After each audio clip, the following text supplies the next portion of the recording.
কিভাবে সম্ভব? মৃতদের এই পৃথিবীতে থাকতে নেই। তুমি তুমি চলে যাও, চলে যাও, প্লিজ চলে যাও। সবটাই কি ইলুশন, নাকি অন্য জগতের কেউ কখনো হাজির হয়ে যায় চোখের পলকে? ভূত.com উইথ রাসেল। Welcome back. আপনাদের সবাইকে স্বাগত জানাচ্ছি আমি রাসেল। আশা করছি আপনারা সবাই ভালো আছেন এবং ভালোর দলে আছেন। আমিও ভালো আছি, ভালোর দলে আছি। আর আজকে আরও একটা ঘটনা নিয়ে হাজির হয়েছে আপনাদের সামনে। আশা করছি প্রথম থেকে শেষ পর্যন্ত আমাদের শুনবেন, আমাদের সঙ্গেই থাকবেন। যেভাবে লেখা আছে আমি সেভাবেই পড়ছি।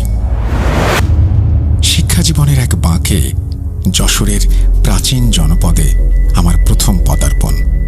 প্রাচীন এক রহস্যময়তা যেন আষ্টে পৃষ্ঠে জড়িয়ে রেখেছে এই জনপদকে। লোকমুখে ফেরা তার খ্যাতি মূলত এক ঐতিহ্যবাহী মন্দির আর তার গা ঘেঁষে সহস্র বছর ধরে দাঁড়িয়ে থাকা সুবিশাল এক বটবৃক্ষকে ঘিরে। এই প্রাচীন চোরা নিদর্শনের থেকে সামান্য দূরেই আকাশপানে মাথা তুলে দাঁড়িয়ে 3 তলা বিশিষ্ট এক মাঝারি মাদ্রাসা। আর সেখানেই আমার নিয়তি টেনে নিয়ে এসেছিল আমাকে।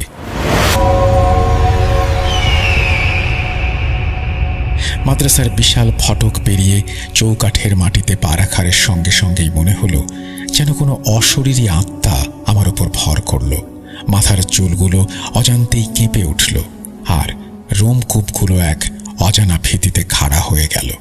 ঠিক সেই মুহূর্তে এক বিকট কর্কশ অট্টহাসি তীক্ষ্ণ তীরের মতো এসে বিদ্ধ করল আমার কর্ণকুহর। যা শুনে মনে হয়েছিল আমার বুকের ভেতরের কলিজাটি ছিটকে বেরিয়ে আসবে। চমকে পেছন ফিরে তাকাতেই দেখি মাদ্রাসার সর্বজন শ্রদ্ধেয় বড় হুজুরি সেই পৈশাচিক হাসি হাসতে হাসতে আমার দিকে এগিয়ে আসছেন। সে হাসি কোনো পরিচিত মানবীয় হাসির প্রতিধ্বনি নয়, বরং যেন অশরীরী কোনো অতৃপ্ত আত্মার সীমাহীন উল্লাস। আমার নিকটে এসে তিনি অদ্ভুতভাবে এক দৃষ্টিতে আমাকে আপাদ মস্তক নিরীক্ষণ করলেন। তারপর তার কণ্ঠ থেকে বেরিয়ে এলো হিমশীতল এক ঘোষণা। তিনি বিড়বিড় করে বললেন, এই কিশোরের চোখে আমি ভিন্ন কিছু দেখেছি। ঠিক এটাই আমি চাই। একে দিয়েই আমার নতুন খেলা আমি শুরু করব। এর কচি শরীরটা আমি ছিনিয়ে নেব, ওর প্রতিটি শিরায় আমি বিষ ঢেলে দেব।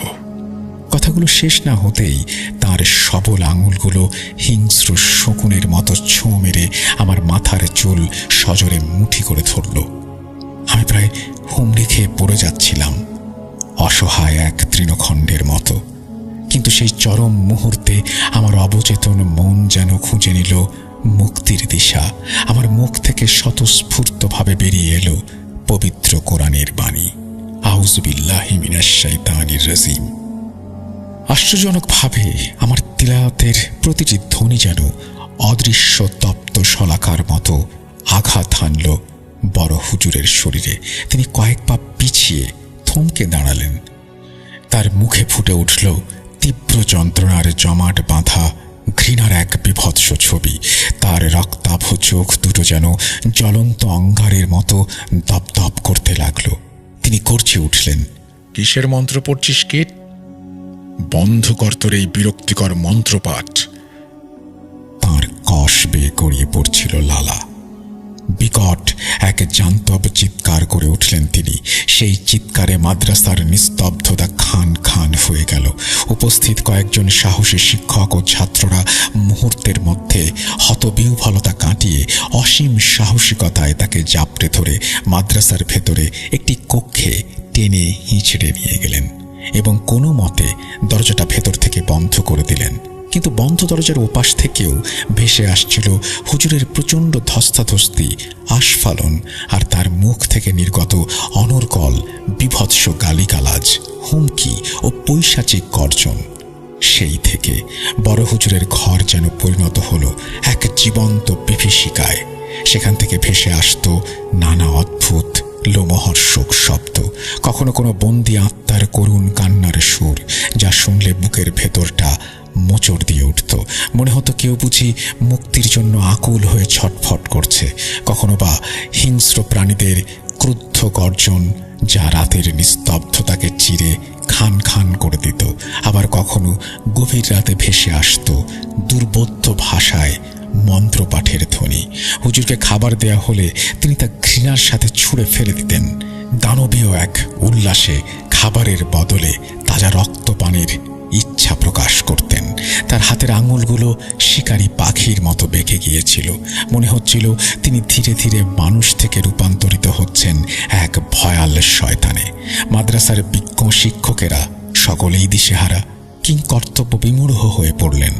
অবশেষে এই নারকীয় পরিস্থিতি থেকে পরিত্রাণের আশায় সুদূর লালমনিরহাট থেকে প্যারানর্মাল বিষয়ে অত্যন্ত অভিজ্ঞ এবং আধ্যাত্মিকভাবে শক্তিশালী একজন প্রাজ্ঞ আলেম শায়েখ জাকারিয়া সাহেবকে আমন্ত্রণ জানানো হলো। শায়েখ জাকারিয়া সাহেব তার সমস্ত আধ্যাত্মিক প্রস্তুতি নিয়ে বড় হুজুরের কক্ষে প্রবেশ করতেই বড় হুজুরের দেহে আসর করা সত্তাটি কঠিন কর্কশ সুরে বলে উঠল, তুই এসেছিস জাকারিয়া, এবারে তোর মতো অবাধ্যটাকেও আমি ক্ষমা করে দিলাম। এখন যা, মনে রাখিস পরের বার যদি এদিকে পা বাড়াস তোর প্রতিটি অঙ্গ আমি ছিন্ন ভিন্ন করে তোর আত্মাকে নরকের আগুনে নিক্ষেপ করব। এই ভয়ঙ্কর হুমকির প্রত্যুত্তরে শায়েখ জাকারিয়া সাহেব বিসমিল্লাহ বলে সজোরে এক চড় বসিয়ে দিলেন বড় হুজুরের গালে।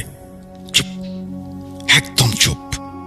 অতঃপর তিনি অতি সত্বর পকেট থেকে পান্নার মতো সবুজ বর্ণের এক অদ্ভুত সাপাকৃতির তসবি বের করে বজ্রকণ্ঠে কুরআনের আয়াত পড়তে পড়তে সেটি বড় হুজুরের কপালে চেপে ধরলেন। সঙ্গে সঙ্গে আক্রান্ত হুজুর যেন শত বৃশ্চিকের দংশনে জ্বলে উঠলেন। ক্ষিপ্ত বাঘের মতো ঝাঁপিয়ে পড়লেন জাকারিয়া হুজুরের ওপরে। তার কানের লতি কামড়ে ছিঁড়ে ফেললেন। রক্তের ধারা গড়িয়ে পড়ল শায়েকের কাঁধ বেয়ে। উপায়ন্তর না দেখে যন্ত্রণায় কাতর আহত জাকারিয়া সাহেব ভগ্ন মনোরথে সেখান থেকে প্রস্থান করতে বাধ্য হলেন। কয়েকদিন পর পিতার অসমাপ্ত কাজ সম্পূর্ণ করতে এলেন শায়েখ জাকারিয়ার সুযোগ্য পুত্র ইউসুফ। বড় হুজুরের অবস্থা পর্যবেক্ষণ করে তিনি দৃঢ় প্রত্যয়ের সঙ্গে বললেন, এর চিকিৎসা আমার কাছে আছে। ভেতর থেকে বড় হুজুরের অট্টহাসি শোনা গেল, পশুর মতো হিংস্র সেই হাসি। তুই নিজেকে আমার সমতুল্য মনে করেছিস? হায় হায় হায় হায়, আমায় স্বীকার কর। এই কথা বলেই সেই অশরীরী আত্মাকে প্রভাবিত করে হুজুর এক প্রচণ্ড ধাক্কা ইউসুফকে ঘরের শক্ত মেঝেতে আছড়ে ফেললেন। ইউসুফের মাথাটা ফেটে রক্তে ভেসে গেল চারপাশ। লুটিয়ে পড়া ইউসুফকে দুহাত দিয়ে ধরে প্রচণ্ড চাপে তার পাঁজরের হাড় ভেঙে গুঁড়িয়ে দিল। ইউসুফের শরীরটা তখন ধরফর করছিল, কিন্তু মুহূর্তেই সব নিস্তেজ হয়ে গেল। তার তরুণ প্রাণটি চোখের পলকে নিভে গেল। এক বিভৎস আর্তনাদ করে তার দেহটি নিথর হয়ে গেল। মাদ্রাসার বাতাসে শোকের রোল উঠল। অন্যান্য এলাকার বিখ্যাত আলেম ও ওলামারা মরিয়া হয়ে উঠলেন। দূর দূরান্ত থেকে এলেন ঝাড়ফুঁককারী এবং আধ্যাত্মিক ক্ষমতার অধিকারী সব চিকিৎসক, কিন্তু কেউই এই ভয়ানক শক্তিশালী আসরের কোনো কুল কিনারা করতে পারলেন না। তাবিজ কবজ, পানি পড়া, ঝাড়ফুঁক সবকিছুই ব্যর্থ হয়ে গেল। যেন এক অজেয় অদৃশ্য শক্তির বিরুদ্ধে এক অসম লড়াই। এইসব ভয়ঙ্কর শ্বাসরুদ্ধকর ঘটনা আর সহ্য করতে না পেরে আমি মাদ্রাসার প্রবীণ হাফেজ সাহেবের শরণাপন্ন হলাম। তার কাছে বড় হুজুরের এই মর্মান্তিক অবস্থার পেছনের বিস্তারিত কারণ জানতে চাইলাম। তার চোখ মুখে বিষণ্ণতার ছাপ, কণ্ঠস্বর ধরে আসছিল। তিনি ধীরে ধীরে বলতে শুরু করলেন, তুমি মাদ্রাসায় আসার পথে নিশ্চয়ই পথের ধারে সুবিশাল প্রাচীন এক বটগাছ দেখেছ। এলাকার সনাতন ধর্মাবলম্বীরা গভীরভাবে বিশ্বাস করে ওই বটবৃক্ষে স্বয়ং মহাদেব বাস করেন।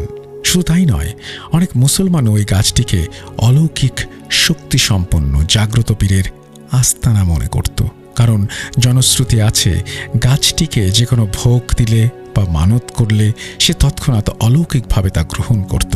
এমনকি এলাকার অনেক মেয়েরাও গাছটিকে সন্তুষ্ট করতে ভক্তি ভরে নৃত্য পরিবেশন করত। যার নাচ সেই বৃক্ষবাসী সত্তার পছন্দ হতো, তার কপালে অলৌকিকভাবে রক্তের মাধ্যমে একটি টিপ এঁকে দেয়া হতো, যা সৌভাগ্যের প্রতীক হিসেবে বিবেচিত হতো। আর যার নাচ পছন্দ হতো না, তাকে দিতে হতো চরম মূল্য।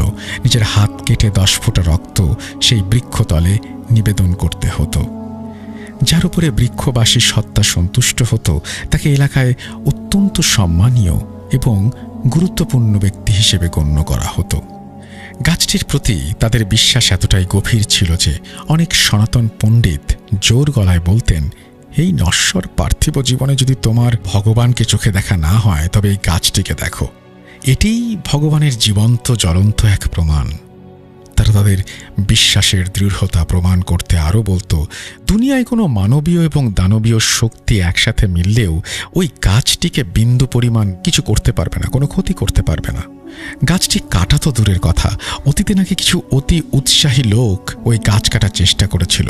তারা গাছটিতে প্রথম কোপ বসাতেই সেখান থেকে ঝরঝর করে তাজা রক্ত বেরোতে শুরু করে, আর এক অদৃশ্য কণ্ঠস্বর তাদের সতর্ক করে দেয়। কিন্তু সেই সতর্কতা উপেক্ষা করার স্পর্ধ দেখায় অনেকেই। সঙ্গে সঙ্গে একসাথে 6 জন মানুষ মর্মান্তিকভাবে মৃত্যুকে আলিঙ্গন করে। এই ঘটনায় মুসলমানরা খুবই বিভ্রান্ত ও শঙ্কিত হয়। তারা এটিকে সাধারণ জিনভূতের উপদ্রব বলে মানতে পারছিল না, কারণ দিনের আলোতেও গাছটির প্রভাব এত প্রবল ছিল। কিভাবে এই সত্তা মানুষের সঙ্গে স্পষ্ট ভাষায় কথা বলে এবং অন্যান্য অলৌকিক কর্মকাণ্ড প্রদর্শন করে। আমাদের বড় হুজুর মুফতি হাবিবুল্লাহ সাহেব, হাফেজ সাহেব বলতে লাগলেন, তার কণ্ঠে শ্রদ্ধা ও বিষাদের মিশ্রণ। একজন অত্যন্ত শ্রদ্ধেয়, প্রজ্ঞাবান এবং প্রবীণ আলেম। তিনি এই মাদ্রাসার শুধু প্রধানই নন, তার ধর্মচিন্তা, আধ্যাত্মিক জ্ঞান এবং প্যারানর্মাল শক্তির জন্য তিনি গোটা অঞ্চলে সুপরিচিত। তিনি তার গভীর জ্ঞান ও বিশ্বাস থেকে দৃঢ়ভাবে মনে করতেন ওই বটগাছের ঘটনাটি সাধারণ কোনো অলৌকিক ঘটনা নয়, বরং কোনো এক শক্তিশালী কাফের জিনের কারসাজি এটি, যে কিনা নিজেকে দেবতা প্রতিপন্ন করে মানুষকে, অর্থাৎ সাধারণ মানুষকে শিরকের পথে টানছে। তাই তিনি মনে মনে প্রতিজ্ঞা করেন যে মানুষের ঈমান রক্ষার স্বার্থে যে কোনো মূল্যে ওই গাছটিকে তিনি সমূলে নির্মূল করে ছাড়বেন। এই বিষয়ে তিনি যখন এলাকার পণ্ডিত বিজ্ঞজনদের সাথে কথা বললেন, তারা তাকে বারণ করলেন, হুজুর, কখনো এমন দুঃসাহস দেখাতে যাবেন না। যদি যান, তবে আপনি সহ আপনার ওই সাধের মাদ্রাসা আর আপনার পরিবার সকলেই ধ্বংস হয়ে যাবে। এটি মহাদেবের আবাসস্থল, এর রোশানলে পড়লে হার রক্ষা নেই। কিন্তু কে শোনে কার কথা? বড় হুজুর তার সিদ্ধান্তে অটল, পর্বতের ন্যায় অবিচল। সেই অভিশপ্ত দিন হাফেজ সাহেবের স্বরটা যেন আরো ভারী হয়ে এলো। বড় হুজুর তার কয়েকজন বিশ্বস্ত ছাত্র নিয়ে সেই বটগাছের তলায় গেলেন। তিনি গাছটিতে প্রথম কোপ মারতেই অবিশ্বাস্যভাবে কাটা জায়গা থেকে টপ টপ করে ফোয়ারার মতো রক্ত বেরোতে শুরু করলো। সেই রক্ত ছিটকে এসে সরাসরি পড়ল বড় হুজুরের মুখে, চোখে এবং তার সাদা শুভ্র দাড়িতে। সাথে সাথেই বড় হুজুর টলতে টলতে মাটিতে বসে পড়লেন। তার পুরো শরীর থরথর করে কাঁপছিল, যেন তাকে কোনো এক অদৃশ্য কিছু বৈদ্যুতিক শক দিচ্ছে। তার মুখ থেকে গোঙানির মতো চাপা আর্তনাদ বেরিয়ে আসছিল। মনে হচ্ছিল যেন তিনি শ্বাস নিতে পারছেন না, তার বুকের ভেতরটা কেউ নিষ্পেষণ করছে। হঠাৎ সেই কাটা গাছ থেকে এক কর্কশ বজ্র নিনাদি এবং বিকট শব্দ ভেসে আসলো। কে তুই? আমি রুদ্রদেব। তুই আমার অবমাননা করেছিস। মহাকালের অধিপতি আমি। তোর এই অধ্যত্ত আমি চূর্ণ বিচূর্ণ করে দেব। সেই ভয়ঙ্কর ঘটনার পর থেকেই মাদ্রাসায় যেন অশরীরী শক্তির অবাধ আনাগোনা শুরু হলো। একের পর এক বিপজ্জনক রক্তহিম করা ঘটনা ঘটতে লাগলো, যা মাদ্রাসার শান্ত পরিবেশকে নরকে পরিণত করল। মাদ্রাসার বড় হুজুরের একমাত্র আদরের মেয়েটি সেদিন রাতেই মারা গেল। তার মুখমণ্ডল আগুন দিয়ে নির্মমভাবে পুড়িয়ে দেয়া হয়েছিল এবং তার শরীরের প্রতিটি অঙ্গ প্রত্যঙ্গ হিংস্র জানোয়ারের মতো ছিঁড়ে টুকরো টুকরো করে ফেলা হয়েছিল। প্রায় প্রতি রাতেই মাদ্রাসার জানালার কাঁচগুলো কোনো এক অজ্ঞাত কারণে বিকট শব্দে চূর্ণ বিচূর্ণ হয়ে যেত। যেন অদৃশ্য কোনো শক্তি বাইরে থেকে অবিরত আঘাত করত। কখনো মনে হতো কেউ যেন কানের কাছে এসে হিংস্রভাবে ফিসফিস করে কারো নাম ধরে ডাকছে। সে ডাক উপেক্ষা করার সাধ্য কারো নেই। কারো কারো শরীর তখন তাৎক্ষণিকভাবে অসাড় হয়ে যেত এবং তারা অজ্ঞান হয়ে পড়ত ঘন্টার পর ঘন্টার জন্য। মাঝে মাঝে অনেকের মুখে ফেনা দেখা যেত। রাতের বেলা ছাত্ররা ভয়ে চিৎকার করে ঘুম থেকে জেগে উঠত এবং তাদের চোখ থেকে অবিরত জলের ধারা নেমে আসত। তাদের মধ্যে দু একজন অস্পষ্টভাবে তাদের বিছানার পাশে দীর্ঘ কালো অবয়ব দাঁড়িয়ে থাকতে দেখত, যার দুটো চোখ অন্ধকারে জ্বলন্ত, আর তাদের শরীরে প্রচণ্ড তাপ তারা অনুভব করত। মাদ্রাসার রান্নাঘরের খাবারে অদ্ভুতভাবে পচন ধরতে শুরু করত। ভাতে অগণিত পোকা জীবন্ত পোকামাকড়ের মতো নড়াচড়া করত, আর পানির কল থেকে দুর্গন্ধযুক্ত কালো ঘোলা পানি বের হতো, যার গন্ধে বমি আসত। শুধু তাই নয়, ছাত্র এবং শিক্ষকদের মধ্যে একটি রহস্যময় অসুস্থতা ছড়িয়ে পড়েছিল। অনেকের শরীরে অসহ্য ব্যথা, অবর্ণনীয় জ্বর এবং ত্বকে কালো কালো ছোপ দেখা যেতে শুরু করলো। তাদের শরীর যেন ভেতর থেকে শুকিয়ে যাচ্ছিল, চোখ গর্তে ঢুকে যাচ্ছিল, আর মনে হচ্ছিল তারা যেন জীবন্ত কঙ্কালে পরিণত হচ্ছে। মাদ্রাসার পরিবেশ এতটাই বিষাক্ত হয়ে উঠেছিল যে চারিদিকে শুধু ভয়, আতঙ্ক আর অশরীরী শক্তির আগ্রাসন। হাফেজ সাহেবের কাছ থেকে পূর্ণাঙ্গ ইতিবৃত্ত জানার পর আমি আর স্থির থাকতে পারলাম না। আমার ভেতরের সহজাত প্রবৃত্তি আমাকে তাড়িত করেছিল। আমি একা একাই নিজের মতো করে এই রহস্যের গভীরে প্রবেশ করার সিদ্ধান্ত নিলাম। এক গভীর রাতে যখন সমগ্র চরাচর নিদ্রার কোলে অচেতন, আমি সন্তর্পণে বেরিয়ে পড়লাম সেই অদ্ভুত অভিশপ্ত বটগাছটির উদ্দেশ্যে।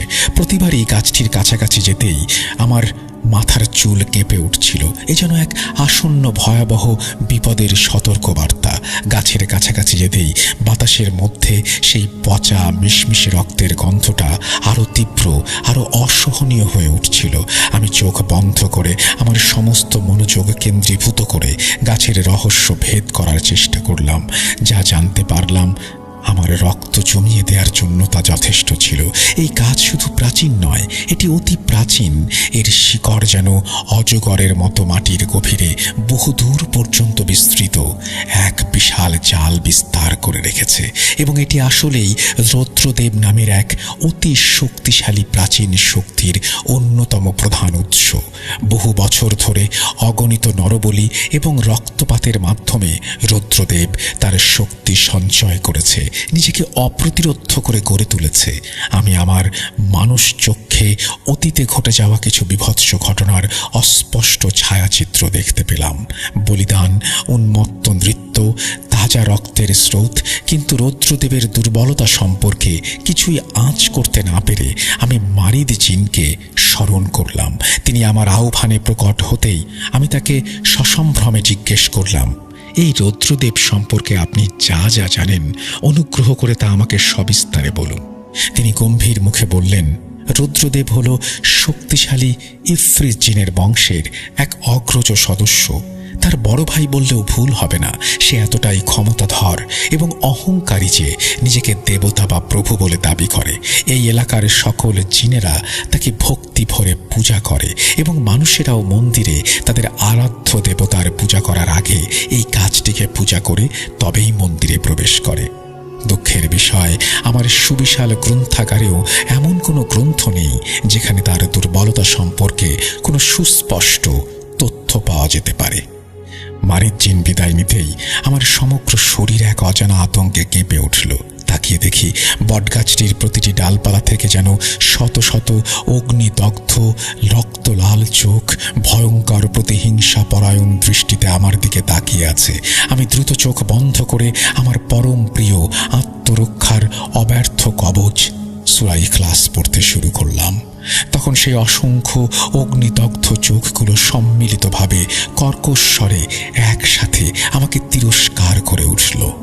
রৌদ্রদেব সহ তার সমস্ত দলবল আসলে এই সূরাটিকে ভয় পায়। এটি শুধু তিলাওয়াতের জন্য একটি সাধারণ সূরা নয়, এর পেছনে যে অসীম আধ্যাত্মিক শক্তি নিহিত আছে তা এই সকল অপশক্তির জন্য অত্যন্ত ভীতিকর এবং ধ্বংসাত্মক। এই মূল্যবান তথ্যটা জানার সঙ্গে সঙ্গেই আমার মনের গভীরে আশার এক ক্ষীণ আলো জ্বলে উঠল। কিন্তু কিভাবে এই জ্ঞান আমি বাস্তবে কাজে লাগাবো? সূরা ইখলাসের মুয়াক্কিলের সাহায্য পাওয়া তো মুখের কথা নয়। মুয়াক্কিল হলেন সেই ফেরেশতা যিনি মহান আল্লাহর আদেশে এই বিশেষ সূরার রক্ষণাবেক্ষণ ও কার্যকারিতার দায়িত্বে নিয়োজিত। তাকে আহ্বান করা কি আমার মতো কিশোরের পক্ষে সম্ভব? এই প্রশ্ন আমাকে আরো বেশি চিন্তিত করে তুলেছিল। একদিন গভীর রাতে আমি যখন ঘরে অত্যন্ত মনোযোগের সাথে বসে সূরা ইখলাস তেলাওয়াত করছিলাম, হঠাৎ আমার ঘরের জানালাটা বাইরের কোনো অদৃশ্য শক্তির প্রচণ্ড ধাক্কায় সজোরে খুলে গেল। এক মৃত্যু শীতল বাতাস আমার শরীরে কাঁপুনি ধরিয়ে দিল। আমি চমকে চোখ তুলে তাকালাম। জানালার বাইরে নিকষ কালো অন্ধকারের মাঝে দুটো টকটকে চোখ জলজল করছে। রুদ্রদেব স্বয়ং আমাকে দেখছে। আমি সেই পরিচিত পৈশাচিক বিদ্রুপ মেশানো হাসিটা জমাট বাঁধা অন্ধকারেও যেন স্পষ্ট দেখতে পেলাম। বিষাক্ত সাপের ফোঁসফোঁসানির মতো শব্দে সে হিস হিস করা গলায় আমাকে বলে উঠল, তুই কি ভেবেছিস এই সামান্য মন্ত্রপাঠে আমার কিছু হবে? তোর স্পর্ধা দেখে আমি অবাক হচ্ছি। বাচ্চা ছেলে, একটা তুচ্ছ নগণ্য মানুষ হয়ে তুই আমাকে চ্যালেঞ্জ করেছিস। জেনে রাখ, তোর এই উদ্ধত আমি সহ্য করব না। আমি বহু কষ্টে আমার মনের সমস্ত ভয়কে একপাশে সরিয়ে রেখে তার উদ্দেশ্যে শান্ত কণ্ঠে বললাম, তুমিও আল্লাহর সৃষ্টি, আর আমিও। তোমার ক্ষমতা যতই হোক মহান আল্লাহ তাআলার ক্ষমতার ঊর্ধ্বে নয়। আল্লাহ তাআলাই সকল ক্ষমতার উৎস, তিনি সব কিছুর একচ্ছত্র মালিক। আমার কথা শুনে রুদ্রদেব যেন আরো বেশি ক্রুদ্ধ হয়ে উঠল, উন্মত্ত হয়ে উঠল। সে এক বিকট অট্টহাসিতে ফেটে পড়ল।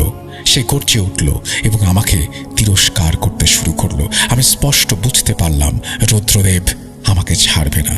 সে আমাকে তার খেলার নতুন পুতুল করেছে। এই ভয়াবহ লড়াইটা এখন শুধু বড় হুজুরকে বাঁচানোর মধ্যে সীমাবদ্ধ নেই, বরং এই লড়াই এখন মাদ্রাসার অস্তিত্ব এবং আমার নিজের জীবন এবং সর্বোপরি ঈমান রক্ষার লড়াইয়ে পরিণত হয়েছে। আমাকে অবিলম্বে কিছু একটা করতেই হবে, খুব দ্রুত। আমি এটাও বুঝতে পারছিলাম সেই শয়তান রুদ্র দেবতা আমাকে কেবল এক সামান্য কিশোর ভেবে ভুল করছে না, বরং আমার লুকানো সুপ্ত ক্ষমতা সম্পর্কেও সে আঁচ করতে পেরেছে, আর তাই সে মরিয়া হয়ে উঠেছে। আমি তখন প্রায় খাওয়া দাওয়া ভুলে গিয়ে দিনরাত পবিত্র কোরআন তেলাওয়াত করতে শুরু করলাম, বিশেষ করে সূরা ইখলাস, আরও অনেক কিছু। আমি অনুভব করতে লাগলাম ওই ঐশী আয়াতগুলো এক মনে পড়ার সময় আমার ভেতর এক ধরনের অবর্ণনীয় আধ্যাত্মিক শক্তি জন্ম নেয়। আমি যেন প্রতিটি আরবি হরফের ভেতরের নূর স্বয়ং অনুভব করতে পারছিলাম। তখনই আমি এক গভীর উপলব্ধির মাধ্যমে জানতে পারলাম, রক্তই হল রুদ্রদেবের মূল জীবনী শক্তি। এখন বড় হুজুরের শরীর থেকে রুদ্রদেবের ভয়াল আসর কাটাতে হবে, আর তার জন্য একটি মাত্রই ভয়ঙ্কর উপায় আছে, তা হল স্বয়ং রুদ্রদেবের শরীর থেকে নির্গত রক্ত সংগ্রহ করা। সেই রক্তের সাথে ব্যাবিলনের মাটি মিশ্রিত করে একটানা 7 দিন পর্যন্ত বড় হুজুরের হাত ধৌত করতে হবে। এরপর রুদ্রদেব শত চেষ্টা করলেও আর হুজুরের কাছে ঘেঁষতে পারবে না। যদি সে দুঃসাহস করে কাছে যাওয়ার, তাহলে তার অবস্থা হবে নিজের সাথেই যুদ্ধ করার মতো। একদিন গভীর রাতে তাহাজ্জুদের নামাজ আদায় করছিলাম। হঠাৎ অনুভব করলাম আমার চারপাশটা কেমন যেন অস্বাভাবিক ভারী হয়ে উঠেছে। বাতাসের স্বাভাবিক চাপ যেন কয়েক গুণ বেড়ে গেছে। ঘরের এক কোণে রাখা কাঁচের পানির গ্লাসটা নিজে থেকেই থরথর করে কাঁপতে শুরু করেছে, যেন ভূমিকম্প হচ্ছে। আমার মাথার চুলগুলো আবারও কেঁপে উঠল। বিপদ অতি সন্নিকটে। আমি নামাজ শেষ করে সালাম ফিরিয়ে চোখ বন্ধ করলাম। সঙ্গে সঙ্গেই আমি আমার মানুষ চোখে দেখতে পেলাম আমার ঘরের বন্ধ দরজায় ঠিক বাইরে একটা দীর্ঘ শীর্ণকায় ছায়ামূর্তি স্থিরভাবে দাঁড়িয়ে আছে। তার লম্বা কালো অবয়ব থেকে যেন ঘন ঘন অন্ধকার চুইয়ে চুইয়ে পড়ছে। তার চোখ দুটো যেন লাল অঙ্গারের মতো। আমি বিচলিত না হয়ে স্থিরভাবে জায়নামাজে বসে রইলাম। মনে মনে আমি তখন পবিত্র সূরা ইয়াসিন পাঠ করতে শুরু করেছি, কারণ এই সূরা অশরীরী শক্তির বিনাশকারী হিসেবে পরিচিত। একই সাথে আমি আয়াতুল কুরসি পাঠ করছি। সেই কালো অবয়বটি ধীরে ধীরে নিঃশব্দে আমার দিকে এগিয়ে আসলো। দরজার কপাট হঠাৎ খুলে গেল। একটা উত্তপ্ত উত্তপ্ত গরম বাতাস ঘরের ভেতরে প্রবেশ করলো। আমার শরীরের চামড়া যেন পুড়ে যাচ্ছিল। আমি চোখ খুললাম না। আমি আমার সম্পূর্ণ মনোযোগ কেন্দ্রীভূত করলাম পবিত্র কুরআন তেলাওয়াতে। হঠাৎ সেই কুৎসিত অবয়বটি তার লম্বা হাত বাড়িয়ে আমার মাথার চুল প্রচণ্ড জোরে চেপে ধরল। আমি প্রচণ্ড যন্ত্রণায় চিৎকার করে উঠি। পকেট থেকে নীলচে কালো চুলে লুকাইয়া পড়া সবুজ তসবি বের করে সর্বোচ্চ গতিতে তার দিকে ছুঁড়ে মারি। সে যন্ত্রণায় পিছিয়ে অদৃশ্য হয়ে যায়, যেন একটুর জন্য তার হাতের শিকার ফসকে গেল। কিছুক্ষণ পর সব আবার আগের মতো শান্ত হয়ে যায়। আমি বিভিন্ন বিষয়ের ইসলামিক গ্রন্থ, বিশেষ করে জিন, রুহানিয়াত এবং আধ্যাত্মিক চিকিৎসা সম্পর্কিত প্রাচীন কিতাবগুলো গভীর মনোযোগ দিয়ে পড়া শুরু করলাম। লাইব্রেরির ধুলোমাখা তাক থেকেও নামিয়ে আনলাম বহু পুরনো জীর্ণ পুঁথিসমূহ এবং সেগুলোও পড়লাম।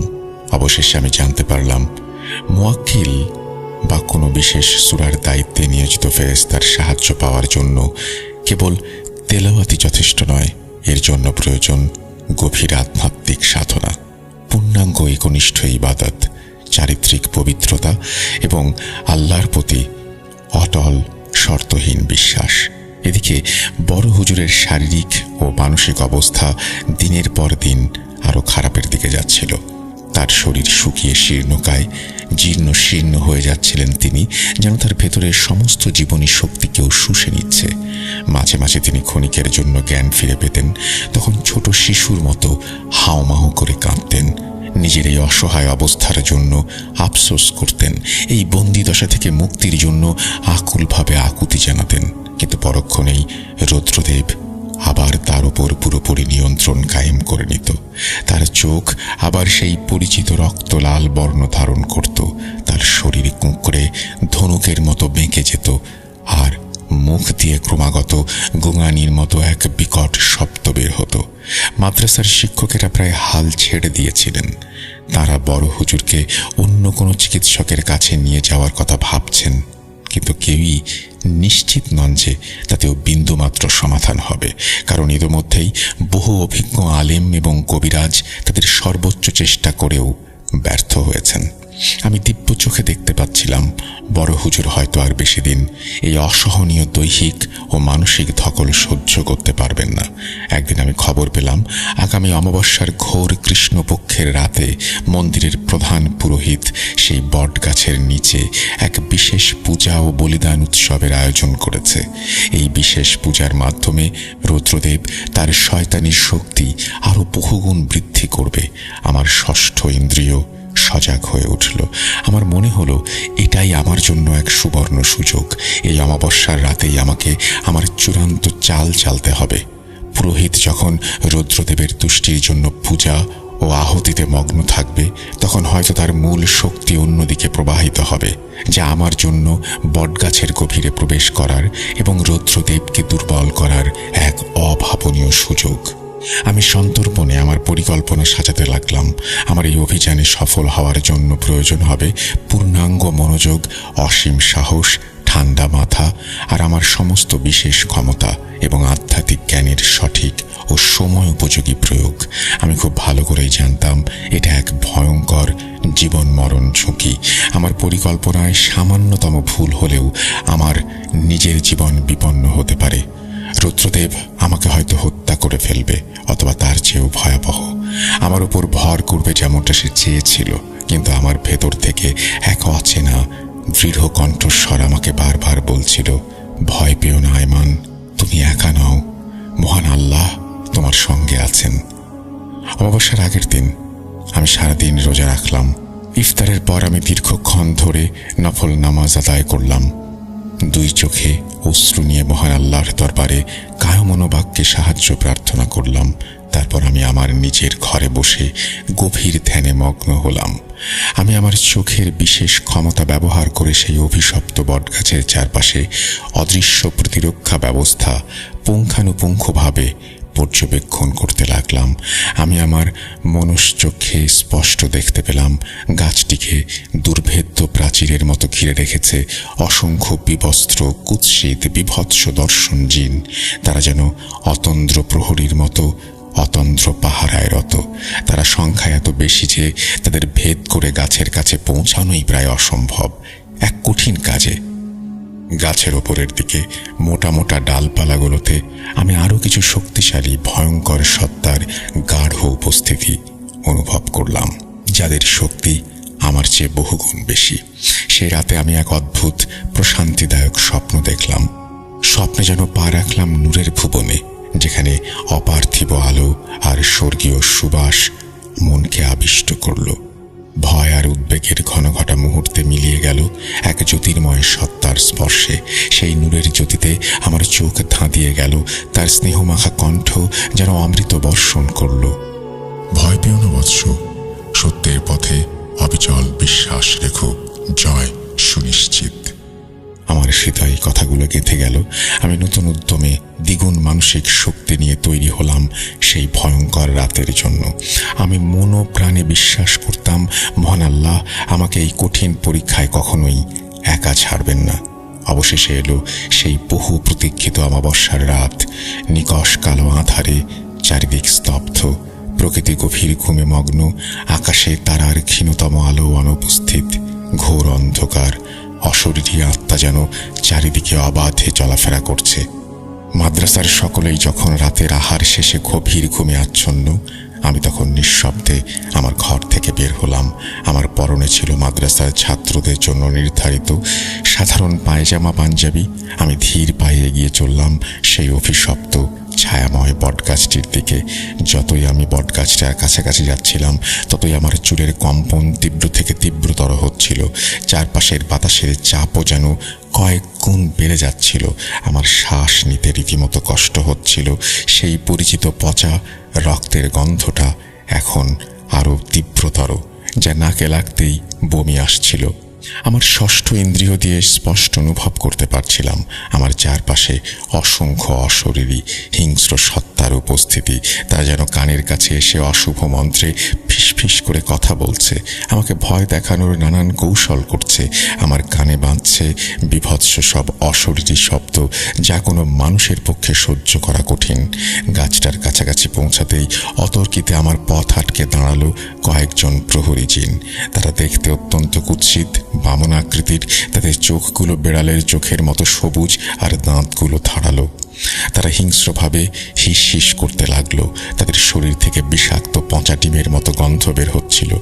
বড় বড় চোখ করে তারা একযোগে লৌহ মুষ্টির মতো প্রচণ্ড শক্ত হাত দিয়ে আমার গলা চেপে ধরে। বুক ভরে একটা গভীর শ্বাস নিয়ে মনে মনে আয়াতুল কুরসি পাঠ করতে শুরু করলাম। কিন্তু যখনই তেলাওয়াত করছিলাম, তখনই যেন হাতে চাপ বাড়তে শুরু করলো। উপায়ান্তর না দেখে পকেট থেকে আবার সবুজ তসবি বের করে সজোরে তাদের মুখে আঘাত করি। দুটি অশরীরী ছাড়া সবাই দূরে ছিটকে পড়ে। ওই দুটি অশরীরীর হাত কিছুতেই গলা থেকে ছাড়াতে পারছিলাম না। মাথা প্রচণ্ড গরম হয়ে গেল। আমি দাঁত দিয়ে ওই অশরীরীর হাত ছিঁড়ে ফেলার চেষ্টা করি। প্রচণ্ড রাগ থাকা সত্ত্বেও কেন যেন নিজেকে হিংস্র মনে হচ্ছিল। এখন পথ পুরো ফাঁকা। এই অভাবনীয় সুযোগের সদ্ব্যবহার করে এক মুহূর্ত দেরি না করে দ্রুত পায়ে আমি এগিয়ে চললাম বটগাছটার গুড়িটার দিকে। বিশাল বটগাছটার নিচে তখন পুরোদমে চলছিল সে আদিম কুসংস্কারাচ্ছন্ন ভয়ঙ্কর উৎসব।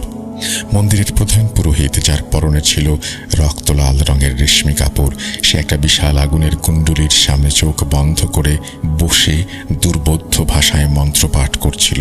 তার চারপাশে ঘিরে বসেছিল আরো কয়েকজন সহযোগী। তাদের সবার চোখ মুখে ভয়ের সাথে মিশে আছে এক ধরনের উন্মত্ততা।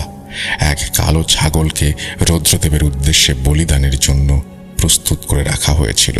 আর তাদের সকলের অলক্ষ্যে সেই বটগাছের সবচেয়ে মোটা শক্তিশালী ডালটায় বসেছিল রৌদ্রদেবের এক ভয়ঙ্কর ধোঁয়াটে অস্পষ্ট প্রতিচ্ছবি। তার আকার স্থির ছিল না, ধোঁয়ার কুণ্ডুলির মতো বারবার পরিবর্তিত হচ্ছিল। কিন্তু তার চোখ দুটো জ্বলছিল গগনের আগুনের গোলার মতো। তার কপালের দুপাশে দুটো বিশাল ভয়ঙ্কর শিং অন্ধকারেও দেখা যাচ্ছিল। আমি জানি রৌদ্রদেবের প্রধান দুর্বলতা হলো সূরা ইখলাসের মুয়াক্কিলের ঐশী জ্যোতি। আমি হয়তো সেই মুয়াক্কিলকে সরাসরি আহ্বান করব। আমি যদি পূর্ণ বিশ্বাস, গভীর একাগ্রতা এবং পরিশুদ্ধ অন্তরের সাথে তা পাঠ করি, তাহলে কোনো একটা উপায় হবেই। আমি কম্পিত হাতে গাছের সেই শীতল অমসৃণ গুড়িটাতে আমার ডান হাত দিয়ে স্পর্শ করলাম। আমার সমস্ত শরীর ভয়ে উত্তেজনায় কেঁপে উঠল। গাছটা যেন একটা জীবন্ত বিশালদেহী অজগরের সাপের মতো শিরশির করছে। তার শক্ত ছালগুলো যেন জীবন্ত সাপের চামড়া, খোলস। আমি চোখ বন্ধ করে সূরা পড়তে শুরু করলাম। পবিত্র ইখলাসের প্রতিটি আয়াত উচ্চারণের সঙ্গে সঙ্গে আমি অনুভব করতে লাগলাম আমার ভেতর থেকে প্রচণ্ড অবর্ণনীয় শক্তি সবাইকে বেরিয়ে আসছে। গাছটা থরথর করে কাঁপতে শুরু করলো। অন্তরাত্মা আমার ভয়ে শুকিয়ে যাচ্ছে। গাছের ডালপালা শুকনো পাতার টুপটাপ ঝরে পড়ছে। হঠাৎ গাছের ভেতর থেকে রৌদ্রদেবের হুঙ্কার ভেসে আসলো। এবার সে গাছের ডালে শান্তভাবে বসে রইল না। গাছের গুড়ি থেকে একটা বিশাল অশরীরী যেন অজগরের মতো বেরিয়ে এসে আমাকে ধরতে চাইল। আমি তৎক্ষণাৎ লুকাইয়া করা জমজমের পানি তার হাতে ছিটিয়ে দিতেই তার স্বর করুণ এবং দুর্বল হয়ে উঠল। আমি শান্ত কণ্ঠে বললাম, আমাদের শ্রদ্ধেয় বড় হুজুরকে সুস্থ করে তোলার জন্য তোমার শরীরের রক্ত প্রয়োজন। আমার কথা শুনে রৌদ্রদেব যেন আবার তার আগের রূপে ফিরে গেল। প্রয়োজনে আমি আমার এই আত্মা ত্যাগ করব, কিন্তু এক ফোঁটাও রক্ত তুই পাবি না। আমি প্রত্যুত্তরে বললাম, নিয়ম অনুযায়ী পরাজিত হলে তোমার রক্ত দেওয়ার কথা। কিছুক্ষণ চুপ থেকে হিস হিস গলায় সে বলল, তোর উদ্দেশ্য সফল হবে না। একসময় সে বলল, তোর চোখ ধোয়া পানি আর তোর মাথার একটা চুল আমাকে দে। আমি অবাক হয়ে জিজ্ঞেস করলাম, কেন? সে আমাকে বলল যে বিষাক্ত কীট আমার আসন্ন মৃত্যুর কারণ হয়েছে, তাকেও আমি বাঁচতে দেব না। আমি গভীর ভয়ঙ্কর দ্বিধায় পড়লাম। এদিকে ছিল এক প্রিয় মাদ্রাসার শিক্ষক, অন্যদিকে ছিল আমার নিজের জীবন, আমার পরিবারের সাথে নিরাপদে বেঁচে থাকার স্বাভাবিক ইচ্ছা। পরিস্থিতি এতটাই জটিল ছিল যে আমাকে মুহূর্তের মধ্যে একটি কঠিন সিদ্ধান্ত নিতে হলো। আমি আমার জীবনের ঝুঁকি থাকা সত্ত্বেও রাজি হলাম। আমি বড় হুজুরকে বাঁচাবো যে কোনো মূল্যে। এই ঘটনাটি 7 দিন পর হঠাৎ রাতে হাঁপাতে হাঁপাতে এবং অত্যন্ত চিন্তিত অবস্থায় আমার বন্ধু মারিদ জিন আমার কাছে এসে উপস্থিত হলো। তার চোখ মুখে ছিল চরম উদ্বেগ আর অসহায়ের ছাপ। সে প্রায় কাঁদতে কাঁদতে বলল, হায়মান, সর্বনাশ হয়ে গেছে, সব শেষ। তুমি দ্রুত চলো আমার সাথে। আমার একমাত্র আদরের মেয়ে এক অজানা ভয়ঙ্কর রোগে আক্রান্ত হয়েছে, যেই রোগ সম্পর্কে আমি একজন জিন হয়েও বিন্দুমাত্র অবগত নই। তার মাথার চুলের গোড়া ফেটে রক্ত বের হচ্ছে আর তার চোখ দুটো থেকে তাজা রক্ত অঝরে ঝরে পড়ছে। ঠিক সেই মুহূর্তে যখন আমি চরম হতাশায় নিমজ্জিত, হঠাৎ 3টি উজ্জ্বল জ্যোতির্ময় আলোকময় সত্তা আমার সামনে প্রকট হলেন।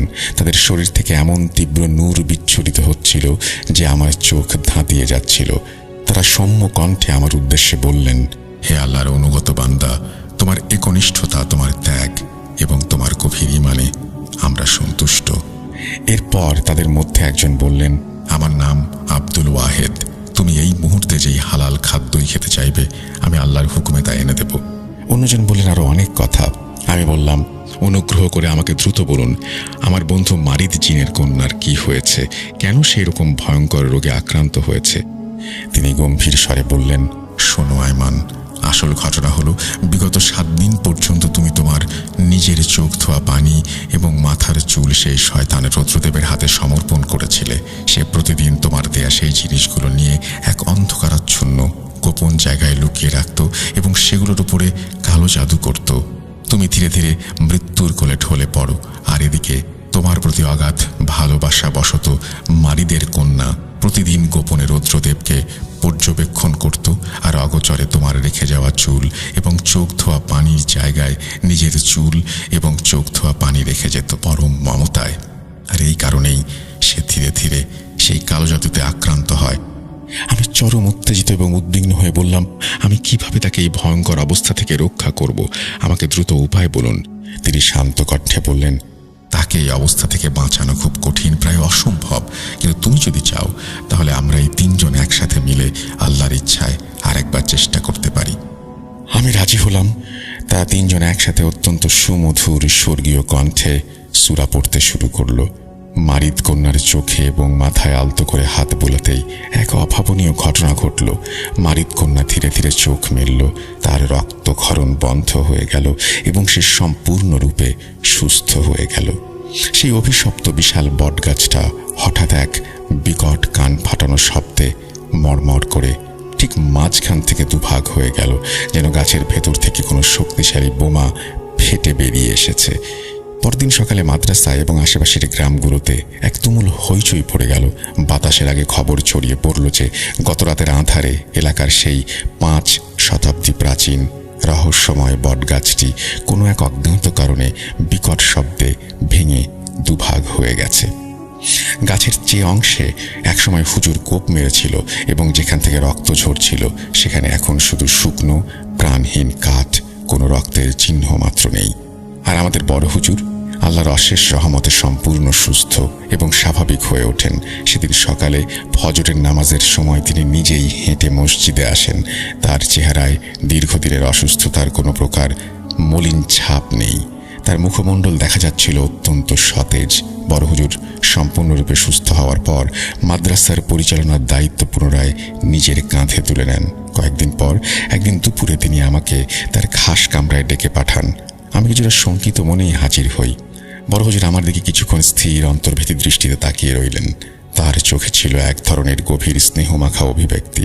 তারপর তিনি অত্যন্ত শান্ত গলায় বললেন, আয়মান, আমার প্রিয় ছাত্র, আমি হয়তো আসরগ্রস্ত অবস্থায় সবকিছুই বিস্মৃত হয়েছি, কিন্তু আমার অবচেতন মন ছিল টুকরো স্মৃতি এখনো ধরে রেখেছে সে। আমি আমার অন্তর দিয়ে অনুভব করতে পারছি আমার এই অপ্রত্যাশিত অলৌকিক মুক্তির পেছনে তোমার কোনো না কোনো বিশেষ ভূমিকা অবশ্যই আছে। সেই অসহ্য ভয়ঙ্কর যন্ত্রণার রাতে যখন আমি মৃত্যুর সাথে পাঞ্জা লড়ছিলাম, যখন নিকষ কালো অন্ধকার আমাকে গ্রাস করেছিল, তখন আমি বারবার তোমার পরিচিত কণ্ঠস্বর শুনতে পেয়েছিলাম। আমি নীরব রইলাম, কিছুই বললাম না। বড় হুজুর আমার নীরবতা দেখে হেসে বললেন, বাবা আয়মান, আল্লাহ রাব্বুল আলামিন তোমাকে বিশেষ কিছু ক্ষমতা দিয়েছেন, সাধারণ মানুষের চোখে যা কখনোই ধরা পড়বে না। তুমি তোমার ছোট্ট চোখ দিয়ে তাই দেখতে পাও যা অন্যরা অনুভব করতে পারে না। তুমি তোমার অন্তর দিয়ে অনুভব করতে পারো সব। তবে একটা কথা সব সময় মনে রেখো, এই আধ্যাত্মিক পথে যেমন মহান আল্লাহর অশেষ সাহায্য রহমত আছে, তেমনি পদে পদে শয়তানের ধোঁকা ও প্রলোভনও আছে। অদৃশ্য জগৎ অত্যন্ত রহস্যময়, জটিল এবং ক্ষেত্র বিশেষে খুবই বিপজ্জনক।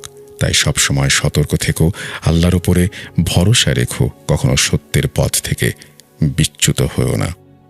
আমি ধীরে ধীরে মাথা তুলে হুজুরের দিকে তাকালাম এবং তাকে বললাম, হুজুর, আমি শুধু সাধ্যমতো আমার ইমানি দায়িত্ব পালন করার চেষ্টা করেছি। বড় হুজুর তার উষ্ণ হাত আমার মাথায় রেখে আশীর্বাদ করলেন।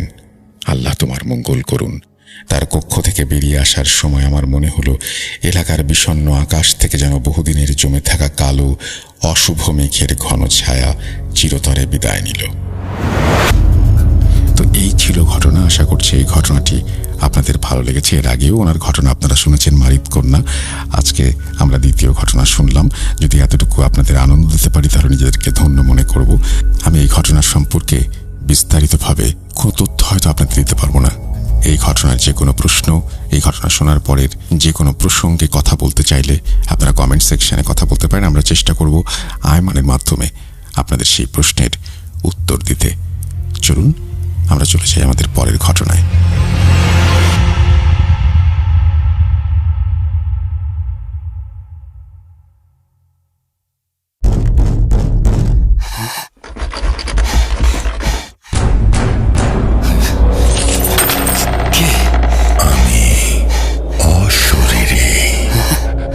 দেখতে পাবে না কবু, এত কাল ধরে শুনছো, শুনতে কি পাও না তবু। Voot.com, The Fear Returns with Russell. Welcome back. আপনাদের সবাইকে স্বাগত জানাচ্ছি আমি রাসেল। আশা করছি আপনারা সবাই ভালো আছেন, ভালোর দলে আছেন। আমরা বেশি কথা না বলে সরাসরি চলে যাব আমাদের আজকের এপিসোডের প্রথম অডিও ক্লিপে। আশা করছি অডিও ক্লিপটি আপনাদের ভালো লাগবে। আপনারা জানেন যে আমরা চেষ্টা করছি এখন বেশ কিছু ভালো অডিও ক্লিপ আপনাদের সামনে উপস্থাপন করতে, যাতে আপনাদের কোনো সময়ই খারাপ না লাগে। তো চলুন কথা না বাড়িয়ে সরাসরি শুরু করি আমাদের প্রথম অডিও ক্লিপের ঘটনা। আসসালামু আলাইকুম রাসেল ভাই এবং প্রিয় শ্রোতা বন্ধুরা, আশা করি আপনারা সকলে ভালো আছেন এবং সুস্থ আছেন। আমি মোহাম্মদ সাবিত আলম বলছি ময়মনসিংহ বিভাগ থেকে। আমি বর্তমানে আপনাদের সকলের প্রিয় ভূত.com-এর একজন মডারেটর হিসেবে কাজ করছি। তো আজকে আমি আপনাদের সামনে যে ঘটনাটি নিয়ে এসেছি সেই ঘটনাটি আমাকে কালেক্ট করে দিয়েছেন লুনা আপু। উনি বর্তমানে ইউএস প্রবাসী এবং ওনাদের বাসার পাশে ওনাদের একজন প্রতিবেশী আছে, প্রতিবেশী দম্পতি। ওনার নাম হচ্ছে সুফিয়ান সাহেব। সুফিয়ান সাহেব পেশায় হচ্ছেন একজন ডক্টর। উনি আমাকে যেভাবে বলেছেন ঘটনাটি, যে এই ঘটনাটি ওনাদের সাথে ঘটে আজ থেকে প্রায় মোটামুটি 11-12 বছর আগে, অর্থাৎ 2013-14-15 এরকম একটা সময়ের ভেতরে ঘটে। উনি পেশায় একজন ডক্টর। তো একজন ডক্টর হওয়ার সত্ত্বেও ওনার আসলে জিন বা ফেরেশতা উপরওয়ালার প্রতি বা আল্লাহর উপরে মানে খুবই বিশ্বাস ছিল। কিন্তু বেশিরভাগ যে ওনার চিন্তাধারা ছিল সেটা ছিল বৈজ্ঞানিক। উনি আসলে তাই বিশ্বাস করতেন যেটা উনি চোখে দেখতে পারতেন, এছাড়া উনি তেমন কোনো কিছু একটা বিশ্বাস করতেন না। কিন্তু তারপরেও মানুষের জীবনে এমন এমন কিছু ঘটনা ঘটে যেগুলির মাধ্যমে আসলে আমরা বুঝতে পারি যে সব ঘটনার ব্যাখ্যা হয় না। তো এমনই একটি ঘটনা উনি আজকে আমাকে বলেছেন। ওনার ভাষ্যমতে তখন উনি মাত্র লাহোর থেকে ইসলামাবাদের দিকে ট্রান্সফার হয়েছেন সরকারি একটি হসপিটালে। ওই সময়ে ইসলামাবাদে একটা ধর্নার সিজন চলছিল আর কি, হরতালের মতো কিছু একটা চলছিল সরকারি বা হচ্ছে পলিটিক্যাল কোনো একটা ইস্যু নিয়ে। তো যখন উনি হচ্ছে সেখানে বদলি হয়ে যান, এর 2-1 দিনের ভেতরে ধর্নাটা শেষ হয়ে যায়। তো একদম শুনশান হয়ে যায় সম্পূর্ণ হসপিটাল বা হচ্ছে আশেপাশের এরিয়াগুলি। এর মাঝখানে ওনার ট্রান্সফারটা হওয়ার পরে ম্যানেজমেন্ট যেটা ছিল সরকারি ম্যানেজমেন্ট হসপিটালের, ওনারা হচ্ছে ওনার জন্যে মানে সুফিয়ান সাহেবের জন্যে নর্মালি কোনো সরকারি কোয়ার্টারের ব্যবস্থা তখনও করতে পারেন নাই। ওনারা হচ্ছে ওনাকে একটা প্রাইভেট বাসার ব্যবস্থা করে দেন, মানে ব্যক্তি মালিকানাধীন বাসার ব্যবস্থা করে দেন, যেখানে ওনাকে 1 মাসের জন্য থাকতে হবে, 1 বা 2 মাস, বাকি এরপরে হচ্ছে ওনাকে সরকারি একটা কোয়ার্টার ব্যবস্থা করে দেওয়া হবে বলে বলা হয়। তো ওনারা সেখানে শিফট হন। শিফট হওয়ার পরে হচ্ছে ঘরটার বর্ণনা দেন উনি আমাকে। ঘরটা ছিল মোটামুটি 1 স্টোরির বিল্ডিং এবং ঘরের সামনে অনেক বড় একটা লনের মাঝামাঝি বিভিন্ন রুম যেগুলি আছে, সেই রুমের সামনে যে দরজাগুলি, এগুলো বিশাল বিশাল বড় বড় দরজা, মানে দেখলেই যেন কেমন একটা গা ছমছম অনুভূতি আসে। অনেক পুরাতন একটা জায়গা, আর হচ্ছে শহর থেকে মোটামুটি বেশ ভালো একটা শুনশান নীরব স্থানের ভেতরে সেই বাসাটি ছিল। তো ওনারা সেখানে শিফট হন। শিফট হওয়ার পরে হচ্ছে সুফিয়ান সাহেব ওনার কাজে মনোযোগ দেওয়া শুরু করেন। তো একদিন এমন একটা সময় আসে যে উনি রাতের বেলা বাসায় ফেরেন। তখন হচ্ছে ওনার বাবা মা এবং ওনার ওয়াইফ প্লাস হচ্ছে ওনার একটা ছেলে ছিল, তারাই এই বাসায় মূলত থাকতো। এখানে আসলে বলে রাখা ভালো যে হচ্ছে সুফিয়ান সাহেবের ওয়াইফ যে ছিলেন উনিও তখন ডক্টরই ছিলেন, কিন্তু বাচ্চার খেয়াল রাখার জন্য বা বাচ্চার দেখাশোনা করার জন্য উনি তখন একটা ব্রেকের মধ্যে ছিলেন। তো সেদিন যখন ওনারা রাতের বেলা খাওয়া দাওয়া শেষ করলেন, শেষ করার পরে হচ্ছে বাচ্চা ছেলে যেটা আছে ওকে ওর রুমে শুতে দেওয়া হলো, ওনার মা বাবাও নিজেদের রুমে শুয়ে পড়লেন। তখন রাতের বেলা যখন হাজবেন্ড ওয়াইফ একসাথে কথা বলছে, তখন সুফিয়ান সাহেবের ওয়াইফ ওনাকে বললেন কি যে আপনি কি জানেন যে এই বাসাটার মধ্যে হয়তো কোনো একটা সমস্যা আছে। তখন সুফিয়ান সাহেব বললেন কি যে কি সমস্যা, আসলে বাসাটা পুরাতন হওয়া যদি কোনো সমস্যা হয় তাহলে হ্যাঁ, এই বাসায় অবশ্যই সমস্যা আছে। তো ওনার ওয়াইফ কিছুটা হচ্ছে রেগে গিয়ে বললেন কি যে আমি কি, তোমার কি মনে হয় আমি কি এরকম টাইপের কোনো মহিলা যে হচ্ছে শুধু শুধু অকারণে এই ধরনের কথাগুলো বলবো? আমার কথা তো তুমি শোনো আগে। এরপরে সুফিয়ান সাহেব জিজ্ঞেস করলেন ওনার ওয়াইফকে যে কি ঘটনা বলো। উনি বলেন কি বাসায় যেন কেমন একটা অদ্ভুত অনুভূতি হয়, কেমন একটা অদ্ভুত অনুভূতি, এটা বোঝানো যাবে না আসলে। আমি যখন রান্না করি রান্নাঘরে, তখন মনে হয় কি আমার সাথে সাথে কেউ হচ্ছে আমার আশেপাশে ঘোরাফেরা করছে, বা যখন আমি ঘরের ভিতরে কোনো জায়গায় হাঁটাচলা করি তখন মনে হয় কি আমার আশেপাশে কেউ হাঁটাচলা করছে। লনের সামনে যে ঘরগুলি আছে যেগুলোর দরজা মোটামুটি প্রায় বন্ধ, অনেকগুলো রুম, তো এতগুলো রুম তো আমাদের আসলে ব্যবহার করতে হয় না। তো এই রুমের ভেতরে আমার মনে হয় কোনো কিছু শব্দ পাওয়া যায় বা কেউ দৌড়াদৌড়ি করছে। আমি মাঝে মাঝে দেখি কি যে লম্বা আলখেল্লা পরিহিত কোনো একটা মানুষ, আমার কল্পনা কি না আমি জানি না আসলে, কিন্তু অদ্ভুত একটা অনুভূতি হয়। বাতাসের শব্দেও কেমন জানি একটা অদ্ভুত শব্দ আসে। তো তখন সুফিয়ান সাহেব বললেন কি যে সবচেয়ে বড় অদ্ভুত কি জানো? তো ওনার স্ত্রী জিজ্ঞেস করলেন যে কি? উনি বললেন কি তোমার মতো ডক্টর এই ধরনের কথা বলছে, যে বিজ্ঞান নিয়ে পড়াশোনা করেছে, সে যখন এই ধরনের কথাগুলো বলে সেটা হচ্ছে সব থেকে বড় অদ্ভুত, এর থেকে অদ্ভুত আর কিছু নাই। তো ওনার স্ত্রী তখন আর কোনো কিছু বলেন না। উনি বলেন কি যে আচ্ছা ঠিক আছে, চলো আজকে শুয়ে পড়ি, কালকে তোমার সাথে এই বিষয়ে কথা বলবো। তুমি তো সবকিছু মজা হিসেবেই নিয়ে নাও, তুমি তো আর কোনো কিছু সিরিয়াসলি নাও না। তো এখন ঘুমানোর টাইম হয়েছে, চলো ঘুমাই, কালকে তোমার সকালে অফিস আছে, তো কালকে সকালে তোমার সাথে এই বিষয়ে কথা বলবো। কিন্তু সুফিয়ান সাহেব কি করলেন, এই বিষয়টা আসলে এড়িয়ে যাওয়ার চেষ্টা করলেন। উনি চিন্তা করলেন যে সকালবেলা আর এগুলো নিয়ে কথা বলবো না, আমি হচ্ছে ডিরেক্ট অফিসে চলে যাব। তো রাত্রে ওনারা লাইট বন্ধ করে দিলেন। ওনাদের দুইজনেরই অভ্যাস ছিল কি ওনারা লাইট বন্ধ করে ঘুমাতেন অন্ধকার রুমে আর কি, কোনো লাইটই থাকতো না, ডিম লাইটও না। তো রাতের বেলা হঠাৎ করে একটা শব্দে সুফিয়ান সাহেবের ঘুমটা ভেঙে যায়। তো উনি যখন ঘুম থেকে উঠে ওনার মোবাইল ফোনের লাইটটা জ্বালালেন, তখন উনি দেখতে পারলেন কি যে ওনাদের যেই ড্রেসিং টেবিল আছে, সেই ড্রেসিং টেবিলের উপর থেকে একটা ফুলদানি, খুব সুন্দর একটা ফুলদানি ছিল, কাঁচের ফুলদানি, শখ করে কেনা ওনাদের, অনেক দামি একটা জিনিস, ওটা ভেঙে পড়ে আছে নিচে। তো উনি কি করে উঠলেন, উঠে হচ্ছে ফুলদানিটার কাছে গেলেন। তো উনি যখন ফুলদানিটার কাছে গেলেন তখন ওনার ওঠার শব্দ শুনে আর হচ্ছে লাইটের আলো দেখে ওনার ওয়াইফও সজাগ হয়ে যান। উনি হচ্ছে ওনার ওয়াইফ সুফিয়ান সাহেবকে বলেন কি যে ফুলদানিটা ভাঙা অবস্থায় দেখে বলেন কি যে রাতের বেলা তুমি উঠেই ফুলদানিটা ভেঙে ফেললা, অনেক দামি একটা জিনিস ছিল, খুব শখ করে কিনছিলাম, এটা ভাঙলা কিভাবে তুমি? তো সুফিয়ান সাহেব চিন্তা করলেন কি এখন যদি আমি বলি ওকে এই কথা যে এটা নিজে থেকেই ভেঙে গেছে, তাহলে হচ্ছে রাত্রেবেলা সে যে কথাগুলো বললো এই কথাগুলো আরো ক্ল্যারিটি পেয়ে যাবে তার কাছে, আরো কনভিনিয়েন্ট হয়ে যাবে। সো এই জিনিসগুলো আমি তাকে আর না বলি এখন। উনি হচ্ছে ওনার ওয়াইফকে বললেন কি যে হ্যাঁ এটা আসলে আমি ওয়াশরুমে গিয়েছিলাম, তো ওয়াশরুম থেকে আসার সময় আমার হাত লেগে ভুলে এটা পরে ভেঙে গেছে, চিন্তা করো না, আমি সরি স্যার, রিয়েলি সরি, তোমার এটা আমি আরেকটা কিনে দেবো তোমাকে। তো এরপরে হচ্ছে উনি শুয়ে পড়লেন এবং ভাবতে থাকলেন যে অনেক বড় বাসা, অনেক পুরাতন বাসা, হয়তো বা ইঁদুর টাইপের কিছু থাকে বা হচ্ছে ছোটখাটো যে কোনো কিছু বিড়াল টিড়াল ঢুকতে পারে বাসার ভেতরে, পরে ভেঙে যেতেই পারে, নট এ বিগ ডিল। তো উনি কি করলেন, সকালবেলা ঘুম থেকে উঠে ওনার ওয়াইফ যখন ওনার সাথে এই বিষয়ে কথা বলতে চাইলেন, উনি টোটালি ইগনোর করলেন আর বললেন কি যে আমার হসপিটাল আজকে প্রচুর চাপ আছে, আমি আজকে এই ধরনের জিনিসগুলো নিয়ে কথা বলতে পারবো না, I am really sorry, I need to go. তো উনি চলে গেলেন অফিসে। তো অফিস থেকে যখন উনি ফিরলেন বাসায় রাতের বেলা, তখন উনি দেখলেন কি যে যেহেতু সকালবেলা উনি ওনার ওয়াইফের সাথে কথাগুলো বলেন নাই, সো ওনার ওয়াইফ কিছুটা হচ্ছে নাখোশ এবং হচ্ছে মেয়ে মানুষ যেরকম করে মুখ ফুলিয়ে বসে থাকা, রাগ করে, তো উনি ওইভাবেই বসে আছেন, কথাবার্তা বলছেন না। তো ওনার মুডটাকে একটু ঠিক করার জন্য উনি কি করলেন, উনি বললেন কি যে চলো আমরা রাতের বেলা আজকে ডিনার করে আসি বাইরে থেকে। তো সুফিয়ান সাহেব ওনার আব্বু আম্মুকে অনেকবার বললেন যে হচ্ছে চলো আমরা ডিনার করে আসি বাইরে থেকে। তো যেহেতু ওনার আব্বু আম্মু বাহিরের খাবার খুব বেশি একটা পছন্দ করেন না, সেহেতু হচ্ছে ওনারা কোনোভাবেই রাজি হন না। ওনারা বলেন কি তুমি তোমার ওয়াইফ আর হচ্ছে ছেলেকে নিয়ে চলে যাও, সমস্যা নেই কোনো, আমরা বাসাতেই থাকি। তো উনি কি করলেন, ওনার ওয়াইফকে বললেন যে রেডি হও, ছেলেকে রেডি করতে বললেন এবং বললেন কি যে আমি গাড়িতে ওয়েট করছি, তোমরা চলে আসো। তো কিছুক্ষণের মধ্যে রেডি হয়ে ওনার ওয়াইফ এবং ওনার ছেলে চলে আসলো।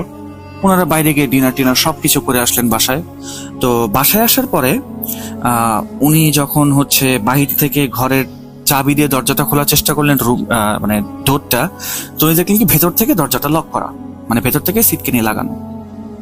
তো উনি অনেকবার নক করার পরে মোটামুটি প্রায় 5-6 মিনিট পর ওনার বাবা এসে দরজাটা খুললেন এবং খুলে ওনাদেরকে দেখে বললেন কি যে বাবা তুমি একটু আমাদের রুমের ভেতরে আসো। আর ওনার ওয়াইফকে বললেন কি যে মা তুমি হচ্ছে বাবুকে নিয়ে রুমে যাও, তোমরা ফ্রেশ হও। তো সুফিয়ান সাহেব ভাবলেন কি যে ওনার বাবা ওনাকে এমন কিছু বলতে চাচ্ছেন যেটা আসলে উনি মানে ছেলের বউয়ের সামনে বলতে চান না। তো এই কারণে উনি কি করলেন, ওনার ওয়াইফ এবং ছেলেকে পাঠিয়ে দিলেন নিজেদের রুমে এবং উনি চলে গেলেন মা বাবার রুমে। তো উনি যখন মা বাবার রুমে গেলেন তখন উনি দেখলেন কি ওনার মা অলরেডি নামাজ পড়ছেন। তো ওনার বাবা একটু দূরে নিয়ে ওনাকে বসালেন এবং আস্তে আস্তে কথা বলছেন যে মানে যেন ওনার মায়ের নামাজে কোনো সমস্যা না হয়। তো কথা বলছেন কি বাবা এই ঘরটাতে কিছু তো একটা আছে। তো সুফিয়ান সাহেব জিজ্ঞেস করলেন যে কি আছে, আর তুমি দরজা এভাবে লাগাই রাখছিলে কেন, আমার কাছে তো চাবি ছিল, আমি তো বাইরে থেকে লক করেই গেছিলাম। তো ওনার বাবা বললেন কি যেই মুহূর্তে তোমরা বাসা থেকে বের হইলা এবং আমরা শুনলাম যে তোমার গাড়ির সাউন্ড হচ্ছে, গাড়িটা চলে গেল, তখন এই প্রায় 5-6 মিনিট পর থেকেই ঘরের প্রতিটা দরজায় নক করার আওয়াজ। 3 থেকে 4 বার, 5 থেকে 10 বার এরকম নক করতেই আছে। কখনো হচ্ছে লনের দরজায়, কখনো ওয়াশরুমের দরজায়, কখনো আমাদের রুমের দরজায়, কখনো মেইন দরজায়, কখনো বা হচ্ছে জানালার যে স্টিলের যেই জানালা আছে ওই স্টিলের জানালাতে এরকম নক করা শুরু হয়ে গেছে। তো এই নক করার অবস্থা দেখে আমি কি করি, বাসার যত ধরনের দরজা জানালা আছে সবকিছু আমি লক করে দিই। তো কথা বলতে বলতে এমন সময় ওনার আম্মুর নামাজটা শেষ হয়ে যায়। তো ওনার আম্মুর নামাজটা শেষ হলে ওনার আম্মু হচ্ছে এই কথাগুলোর ভেরিফিকেশন করলেন, ক্লিয়ারিটি প্রদান করলেন যে না, সুফিয়ান সাহেবের বাবা যে কথাগুলো বলছিলেন সেই কথাগুলো সম্পূর্ণ সত্য। তো এরপরে সুফিয়ান সাহেবের বাবা বললেন কি যে দেখো, আমরা যতদিন এই বাসায় আছি, বেশি দিন হয়তো বা থাকতে হবে না, কিন্তু যতদিনই আছি আমাদের উচিত যে হচ্ছে আয়াতুল কুরসি এবং কুল সূরা পড়ে পড়ে আমাদের শরীর বন্ধ করে রাখা বা হিসার করে রাখা। তো উনি বললেন কি যে তোমরা কি আদৌ এই জিনিসগুলোতে বিশ্বাস করো এখনো, জিন ভূত টাইপের কোনো কিছু? তখন ওনার বাবা বললেন কি যে দেখো, জিন বলতে তো আমাদের পৃথিবীতে অবশ্যই কিছু একটা আছে, এবং উপরওয়ালা হচ্ছে কোরআন শরীফে বলেই দিয়েছেন জিনের কথা। সুতরাং আমরা তো এই ধরনের কোনো কিছু নেগলেক্ট তো করতে পারি না। তো আমাদের সাথে কোনো কিছু হয় নাই, বাট এরকম তো আমরা মাঝে মধ্যেই শুনি যে অনেকের সাথে জিনের বিভিন্ন ধরনের সমস্যা হচ্ছে, তাই না? তো আমাদের সাথে হতে কতক্ষণ? আর তুমি একটা জিনিস বলো, তোমরা যে বাহিরে গেলা, ঘরের ভেতর আর কে ছিল? কেউই তো নাই, তুমি তো দরজা লক করেই গেলা। তাহলে বাহির থেকে কে আসবে যে এতবার দরজা নক করবে, এতবার জানালায় নক করবে, বলো? তো সুফিয়ান সাহেব ওনার বাবার কথা শুনে সেখান থেকে চলে গেলেন, এবং উনি চলে এসে ভাবছিলেন যে আসলেই তো আব্বু যে কথাগুলো বলছে কথাগুলো তো সত্যি, কারণ এভাবে তো হঠাৎ করে দরজা কে নক করবে, ঘরের ভেতরে তো কেউ ছিল না। উনি এগুলো ভাবতে লাগলেন। এরপরে হচ্ছে উনি এসে ওনার ওয়াইফকে আর কোনো কিছু এই ধরনের জিনিসগুলি বলেন না। তো উনি তখন চিন্তা করলেন কি যে আচ্ছা ঠিক আছে, মাথাটা ফ্রেশ করার জন্য একটু চা খাওয়া যাক। উনি যখন রুমের দিকে যাচ্ছেন তখন হচ্ছে উনি শুনতে পারলেন কি যে রান্নাঘরে মহিলা মানুষ যখন কাজকর্ম করে বা চলাফেরা করে, যখন ওই টাইমে যেরকম একটা সাউন্ড হয় না, ওরকম একটা সাউন্ড উনি রান্নাঘরে শুনতে পারলেন। তো উনি তখন রান্নাঘরে গিয়ে দেখলেন কি যে ওনার স্ত্রী চুলাতে কিছু একটা বসিয়েছেন এবং উনি হচ্ছে ওটা নাড়াচাড়া করছেন। তো উনি ওনার ওয়াইফকে বললেন কি যে দেখো, আমার তো খুব চা খেতে ইচ্ছা করছে, চা খাওয়ার মুড হচ্ছে খুব, তুমি একটু 1 কাপ চা বানায় প্লিজ আমার রুমে নিয়ে আসো না। তো উনি এই কথা বলে রুমে চলে গেলেন। রুমে চলে যাওয়ার পরে উনি যে দৃশ্যটা দেখলেন সেটা দেখে তো উনি একদম অবাক। উনি রুমে দেখলেন কি ওনার স্ত্রী ড্রেসিং টেবিলের সামনে বসে এখন পর্যন্ত নিজের মেকআপটা মানে ধুচ্ছেন বা মেকআপটা ক্লিন করছেন। তো এমন টাইমে উনি ওনার স্ত্রীকে এই অবস্থায় দেখে ওনার হাত থেকে মোবাইলটা পড়ে গেল, এবং উনি ওনার স্ত্রীকে কিছু না বলেই রান্নাঘরের দিকে ছুট লাগালেন। তো ওনার হাত থেকে মোবাইল পড়ে যাওয়ার শব্দ হওয়ার কারণে ওনার ওয়াইফও দেখলেন যে পেছনে এসে উনি দাঁড়ালেন এবং হম্বি তম্বি করে রুম থেকে বেরিয়ে গেলেন। তো তখন ওনার ওয়াইফও ওনার পেছন পেছন আসলেন। উনি তখন মানে সুফিয়ান সাহেব যখন রান্নাঘরে গেলেন তখন দেখলেন রান্নাঘরের লাইটও বন্ধ, এবং আসবাবপত্র জিনিসপত্র বা থালা বাটি বাসন কোসন যাই আছে সবকিছুই ঠিক জায়গাতেই রয়েছে। কিন্তু এখানে একটা জিনিস একটু ডিফারেন্ট, হুইচ ইজ চুলাটা তখনও হচ্ছে একদম তাতানো গরম। ওনার মা উনি আসার পর থেকে দেখছেন নামাজ পড়ছেন, রাত্রেবেলা রান্না বান্নার করে মানে আগেই করা ছিল, খাওয়া দাওয়া ওনাদের শেষ। ওনার স্ত্রী এসে চুলা চালান নেই, তাহলে চুলা কেন গরম? উনি তখন ওনার স্ত্রী যখন ওনাকে জিজ্ঞেস করলেন যে হচ্ছে কি ব্যাপার, আপনি এরকম হম্বি হয়ে হচ্ছে এখানে কি করতেছেন, তখন ওনার ওয়াইফকে উনি বললেন কি যে না তেমন কিছু না, তুমি তো মেকআপ ঠিক করতেছিলা, তো হচ্ছে আমার চা খেতে ইচ্ছা করতেছিল, তো এই কারণে আমি চা খেতে আসলাম। পরে হচ্ছে ওনার স্ত্রী জিজ্ঞেস করলেন তোমার মোবাইল পড়ে গেল কিভাবে? উনি বললেন কি যে মাথাটা হঠাৎ করে একটু ঘুরে গিয়েছিল, তো এই কারণে ফোনটা পড়ে গেছে, তো এই কারণে আমি ফোনটা তুলতে জেনে যদি আমার মাথাটা ঘোরানি দেয়, তো এই কারণে চা বানাতে আসছিলাম। আসলে ওনার ওয়াইফকে উনি টোটাল ঘটনাটা বলেন না। যাই হোক, সেদিনের মতো দিন পার হয়ে যায়। এরপর দিন যখন উনি হচ্ছে রাত্রেবেলা সন্ধ্যার দিকে কাজ শেষ করে যখন উনি চলে আসেন বাসায়, তখন দেখেন কি লনে 2টা বাচ্চা খেলাধুলা করছে বাসার লনে। তো উনি ভাবলেন হয়তো বা কোনো প্রতিবেশীর বাচ্চা হবে, বা হচ্ছে বাসায় কেউ মেহমান এসেছেন। বাচ্চাগুলির চেহারা ওনার কাছে খুবই আনফ্যামিলিয়ার মনে হলো। উনি শুরুতে ভাবছিলেন এটা হয়তো ওনার ছেলে, কিন্তু উনি কাছে গিয়ে দেখেন যে না, এটা ওনার ছেলে না। তো এরপরে উনি ঘরের ভেতরে গেলেন। উনি যখন ড্রেস চেঞ্জ করছিলেন তখন উনি ওনার ওয়াইফকে জিজ্ঞেস করলেন কি ব্যাপার, বাসায় কি কোনো গেস্ট এসেছে নাকি? তো ওনার ওয়াইফ বললেন তো যে না, বাসায় তো কোনো গেস্ট আসেনি। এরপরে উনি বললেন কি যে তাহলে বাহিরে যে বাচ্চা খেলছে, বাচ্চা দুইটা কার? টুনের ওয়াইফ বললেন কি আমাদের লনের ভিতরে দরজা বন্ধ করা বাচ্চা আসবে কোত্থেকে, কি বলে? তো উনি তখন বললেন কি যে তোমার যদি বিশ্বাস না হয় তুমি আমার সাথে চলে দেখো বাচ্চা আছে কিনা। তো এরপরে সুফিয়ান সাহেব যখন ওনার স্ত্রীকে নিয়ে লনের দিকে গেলেন, তখন উনি লনে আর কোনো বাচ্চা দেখতে পেলেন না। উনি লনের প্রত্যেকটা দরজা খুলে দেখলেন, গাছ গাছালি যেগুলি ছিল টবের বড় বড় গাছ গাছালি সেগুলোর পেছনে উনি খুঁজে কিছুক্ষণ দেখলেন, কিন্তু উনি কাউকে দেখতে পেলেন না। উনি তখনও ভাবছিলেন যে বাচ্চাগুলো হয়তো বা লুকিয়ে আছে, কিন্তু কোথাও উনি খুঁজে পান নাই। যাই হোক, এরকম দিন যাচ্ছিল। তো এরপরে একদিন কি হলো, 2 দিন পরে সুফিয়ান সাহেবের ছোট ভাই আসলেন ওনার বাসায়। এসে এর মাঝখানে একটা কথা আমি আসলে স্কিপ করে গেছি, সেটা হচ্ছে কি এই ঘটনাগুলো হওয়ার পর থেকে সুফিয়ান সাহেব ওনার ছেলেকে মানে ছেলের দাদা দাদির কাছে অর্থাৎ নিজের মা বাবার কাছেই শুতে পাঠাতেন। কারণ এরকম একটা ঘরের মধ্যে যদি বাচ্চার কোনো ক্ষতি হয়ে যায় তাহলে তো সমস্যা। তো যাই হোক, এর মাঝখানে সুফিয়ান ভাইয়ের ছোট ভাই যখন আসেন তখন উনি বলেন কি উনি নতুন একটা বিজনেস স্টার্ট করছেন। তো এই বিজনেসের ফিতা কাটার উদ্বোধন যেটা আছে, ওই উদ্বোধনটা উনি ওনার মা বাবাকে দিয়ে করাতে চান। তো সুফিয়ান সাহেব চিন্তা করেন কি আমার ভাই এতদিন পরে আসছে, এই বাসাগুলোর সমস্যা আসলে ওকে বলার দরকার নেই। আর যেহেতু সে একটা বিজনেস স্টার্ট করছে, মা বাবাকে চাচ্ছে যে উদ্বোধন করুক, তো এটা তো আসলে অবশ্যই যেতে দেওয়া উচিত মা বাবাকে। তো উনি মা বাবাকে বললেন যে আচ্ছা ঠিক আছে তোমরা যাও, তাহলে আমরা দেখি কি করা যায়। যাই হোক, ওনার মা বাবা সেদিন থেকে চলে গেলেন, বাসাটা একদম খালি হয়ে গেল।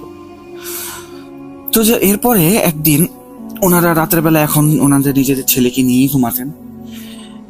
তো ওনার মা বাবা যখন চলে গেলেন, এর পরদিন যখন উনি অফিস গেলেন, উনি অফিস থেকে এসে দেখলেন কি যে ওনার ওয়াইফ আর ওনার ছেলে দুইজনই লনের বাহিরে ভয়ে একদম গুটিসুটি হয়ে দাঁড়িয়ে আছেন। তো উনি যখন গিয়ে জিজ্ঞাসা করলেন যে কি ব্যাপার, তোমরা এখানে এভাবে দাঁড়ায় আসছো কি কারণে?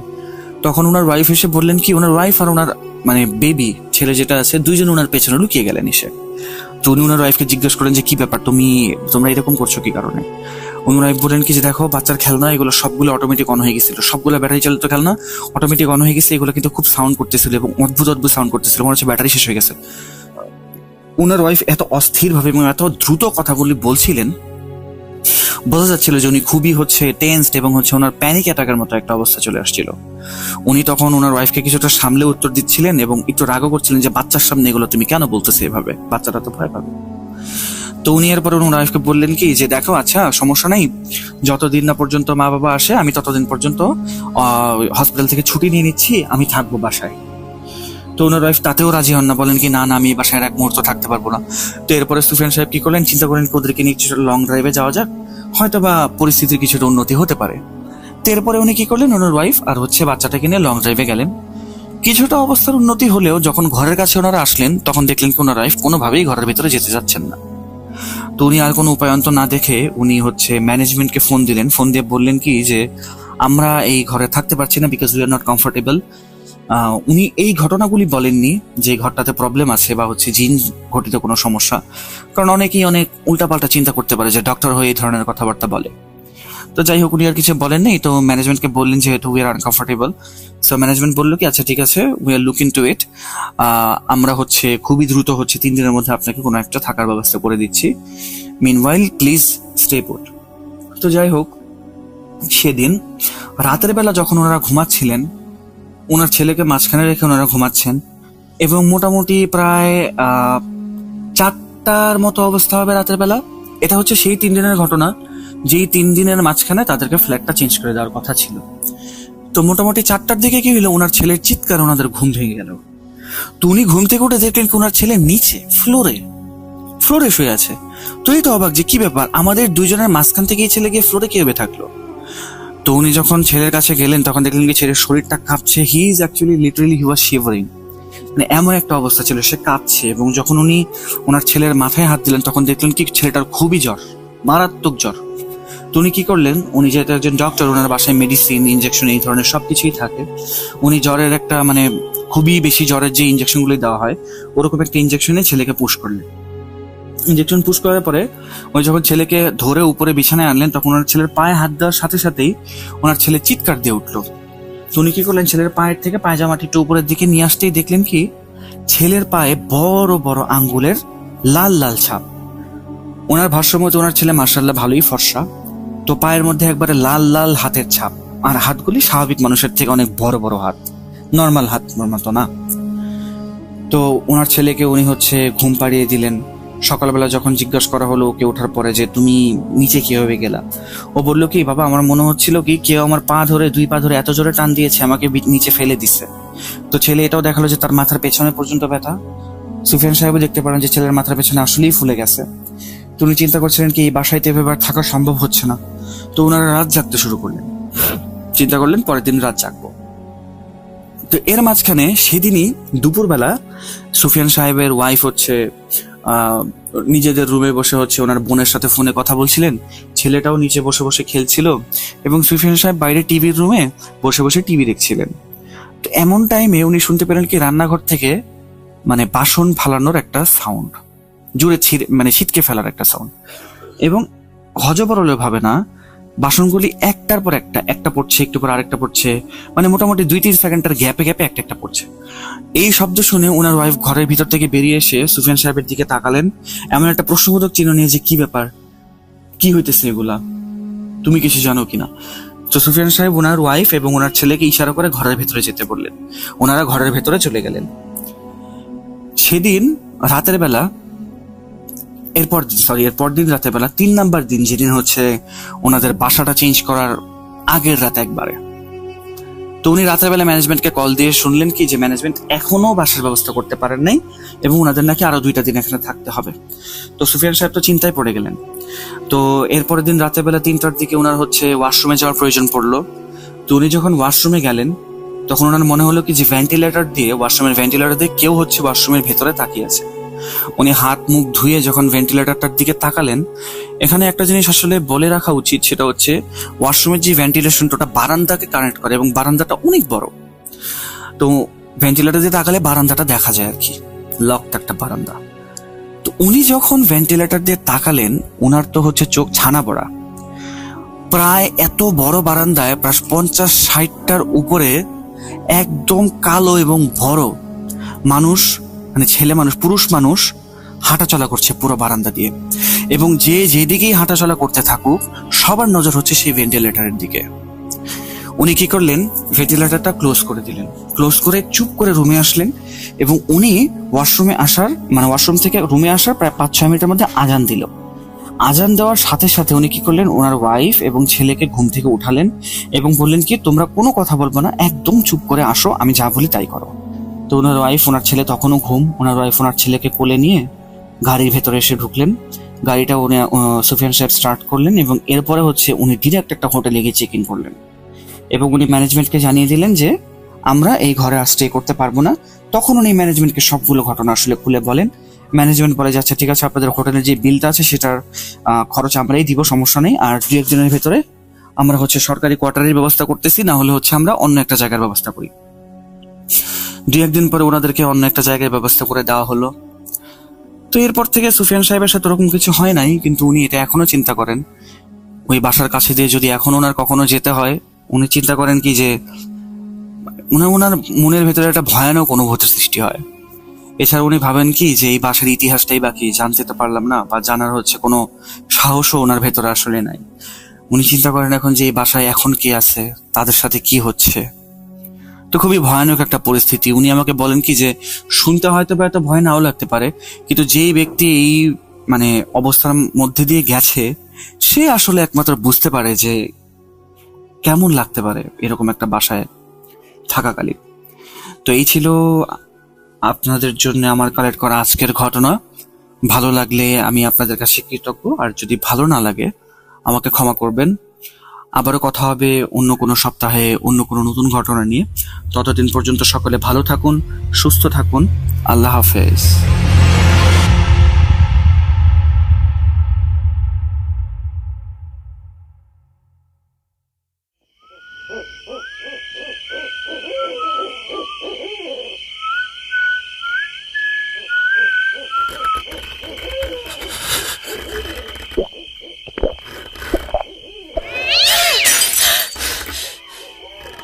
আজ আবার শুনতে পাচ্ছেন শব্দটা?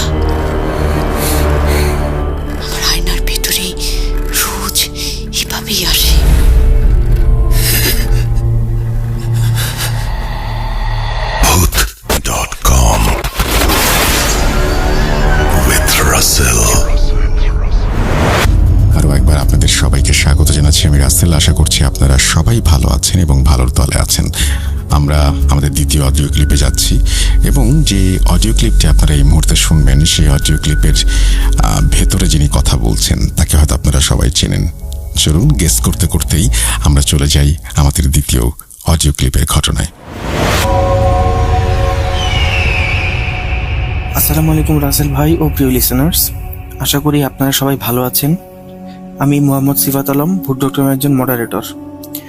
আজ আমি আপনাদের সামনে নতুন একটি ঘটনা নিয়ে হাজির হয়েছি। আজকের ঘটনাটি আমার সাথে শেয়ার করেছেন স্পেন প্রবাসী আসমা আন্টি। তো আসমা আন্টির ব্যাপারে আগে বলে নিই। আসমা আন্টির বয়স হচ্ছে প্রায় 70 বছরের কাছাকাছি হবে। তো উনি স্পেন থেকে আমার সাথে ঘটনাটি শেয়ার করেছেন। তো আমি ঘটনাটি আসমা আন্টির ভাষায় আপনাদের সামনে উপস্থাপন করছি আপনাদের বোঝার সুবিধার জন্য। তো ঘটনার ভেতরে ভুল ত্রুটি থাকলে দয়া করে ক্ষমা সুন্দর দৃষ্টিতে দেখবেন। তো সরাসরি আমি ঘটনায় চলে যাচ্ছি। আমার নাম আসমা, আমি বর্তমানে স্পেনে থাকি। স্পেনে চলে আসার কোনো নির্দিষ্ট ইচ্ছা বা পরিকল্পনা তো আমার ছিল না কখনো। নিজের দেশ ছেড়ে আসার কোনো ইচ্ছা কারোর কখনো থাকে না, কিন্তু আমাকে আসলে আসতে বাধ্য হতে হয়েছে। এর পিছনে রয়েছে লম্বা একটি ঘটনা, এবং এটা এরকম না যে ছোট একটি ঘটনা বা খুব কম সময় ধরে চলা। ঘটনাটি আমার জীবনের সাথে অনেক বেশি জড়িয়ে গিয়েছিল এবং অনেক লম্বা সময় যাবৎ আমার সাথে ঘটনাটি ঘটে। তো আমি শুরু থেকেই শুরু করি। আমার পারিবারিক অবস্থা বেশ ভালো ছিল, যতটুকু বলা যায় যে একটা মানুষের লাইফস্টাইল একটু হাই হওয়ার জন্য যতটুকু ধন সম্পদ থাকা দরকার আমার তার থেকেও বেশি ছিল বলা চলে। যখন যা মন চাইতো তাই করতে পারা, বাসায় কাজের লোকের অভাব না থাকা, নিজেদের বড় বাসা থাকা, তারপর যখন কোথাও ঘুরতে মন চায় তখন ড্রাইভারকে সাথে নিয়ে বেরিয়ে যাওয়া, এরকম ছিল আর কি আমার পারিবারিক অবস্থা। তো দেখতে শুনতে আমি মোটামুটি ভালোই ছিলাম। অনেকেই বিয়ে করার জন্য প্রস্তাব দিয়েছিল। আমার বিয়ে হয় যার সাথে, তার পরিবার আসলে অতিরিক্ত ভালো থাকায় আমার বাবা মা তার সাথে আমার বিয়ে দেন। তো বিয়ের পর আমি যখন শ্বশুর বাড়িতে যাই, আমি তাদের ব্যবহারে বলতে গেলে একরকম মুগ্ধ হয়ে যাই। আর আমার শাশুড়ি, আমার শ্বশুর সবাই আমাকে, তারা দুজনেই নিজের মেয়ের মতো করে ভালোবাসতেন। আর আমার যে ননদগুলো ছিল তারা আমাকে নিজের বোনের মতো ভালোবাসতো। আর শ্বশুরবাড়ির আত্মীয় স্বজন যারা ছিল তারাও বেশ ভালো ছিল, তাদের সাথেও আমার বেশ ভালো একটা সম্পর্ক ছিল। তারা মাঝে মাঝে আমার বাসায় আসতেন, আমাদের বাসায় আসতেন, তারপর আমরা কথাবার্তা বলতাম, মাঝে মাঝে আমরাও তাদের বাসায় ঘুরতে যেতাম। এভাবেই আমার জীবনটা খুব সুন্দর চলে যাচ্ছিল। আমার হাজবেন্ড তখন একটা নিজের একটা বিজনেস ছিল তার। সেই বিজনেস থেকেও মোটামুটি বেশ ভালো পরিমাণ টাকা পয়সা তিনি ইনকাম করতেন। আমাদের চলতে কোনো ধরনের কোনো সমস্যাই হতো না। আমরা বেশ ভালো একটা লাইফ লিড করতাম, অনেকটা লাক্সারিয়াস বলা চলে। তো বিয়ের প্রায় 1.5 বছর পর আমার প্রথম সন্তানের জন্ম হয়। আমার প্রথম সন্তানটি ছিল ছেলে সন্তান। তো আমার বাসায় যখন আমার পরিবারে যখন ছেলে সন্তানের জন্ম হয় তখন আমার পরিবারের সবাই তো আমার শ্বশুর শাশুড়ি, আমার হাজবেন্ড, ননদেরা, এরা তো খুবই খুশি হয়েছিল। কিন্তু আমার যে আত্মীয় স্বজন গুলো ছিল শ্বশুর বাড়ির দিক থেকে, তারা তো বাসায় আসতেন আমার ছেলেকে দেখার জন্য, দোয়া করে যেতেন, জিনিসপত্র নিয়ে আসতেন। কিন্তু তাদের চেহারা দেখে মনে হতো কি তারা মনে মনে বেশ নাখুশ। এখন এইটা আমি কেন বললাম, এটা বলার পিছনে অবশ্যই কারণ আছে। তো কারণটা আপনারা জানবেন, সমস্যা নেই। তো তারা নাখুশ থাকতো কারণ আমাদের শ্বশুর বাড়ির পরিবারের দিক থেকে, আত্মীয় স্বজনের দিক থেকে আমার মনে হয় বা আমি যতটুকু তখন জানতাম যে আমার ছেলেই প্রথম ছেলে, বাকি সবার ফ্যামিলিতে ছিল মেয়ে। যেমন আমার হাজবেন্ডের যে মামা ছিল বা যারাই ছিল সবার পরিবারে মেয়ে সন্তান ছিল, ছেলে সন্তান ছিল না বললেই চলে, না বরাবর। তো আমার সন্তান জন্মের পর থেকে তারা আর কি এরকম কিছুটা মনে হয় মনের মধ্যে হিংসা পুষে রাখতো। তো দেখতে দেখতে কিছুটা সময় গেল, আমার ছেলেটার বয়স একটু বাড়লো, এই 1 বছরের মতো হবে। তো এই 1 বছর হবে যখন, তখন থেকে আমি একটা আনইউজুয়াল জিনিস খেয়াল করতে থাকলাম।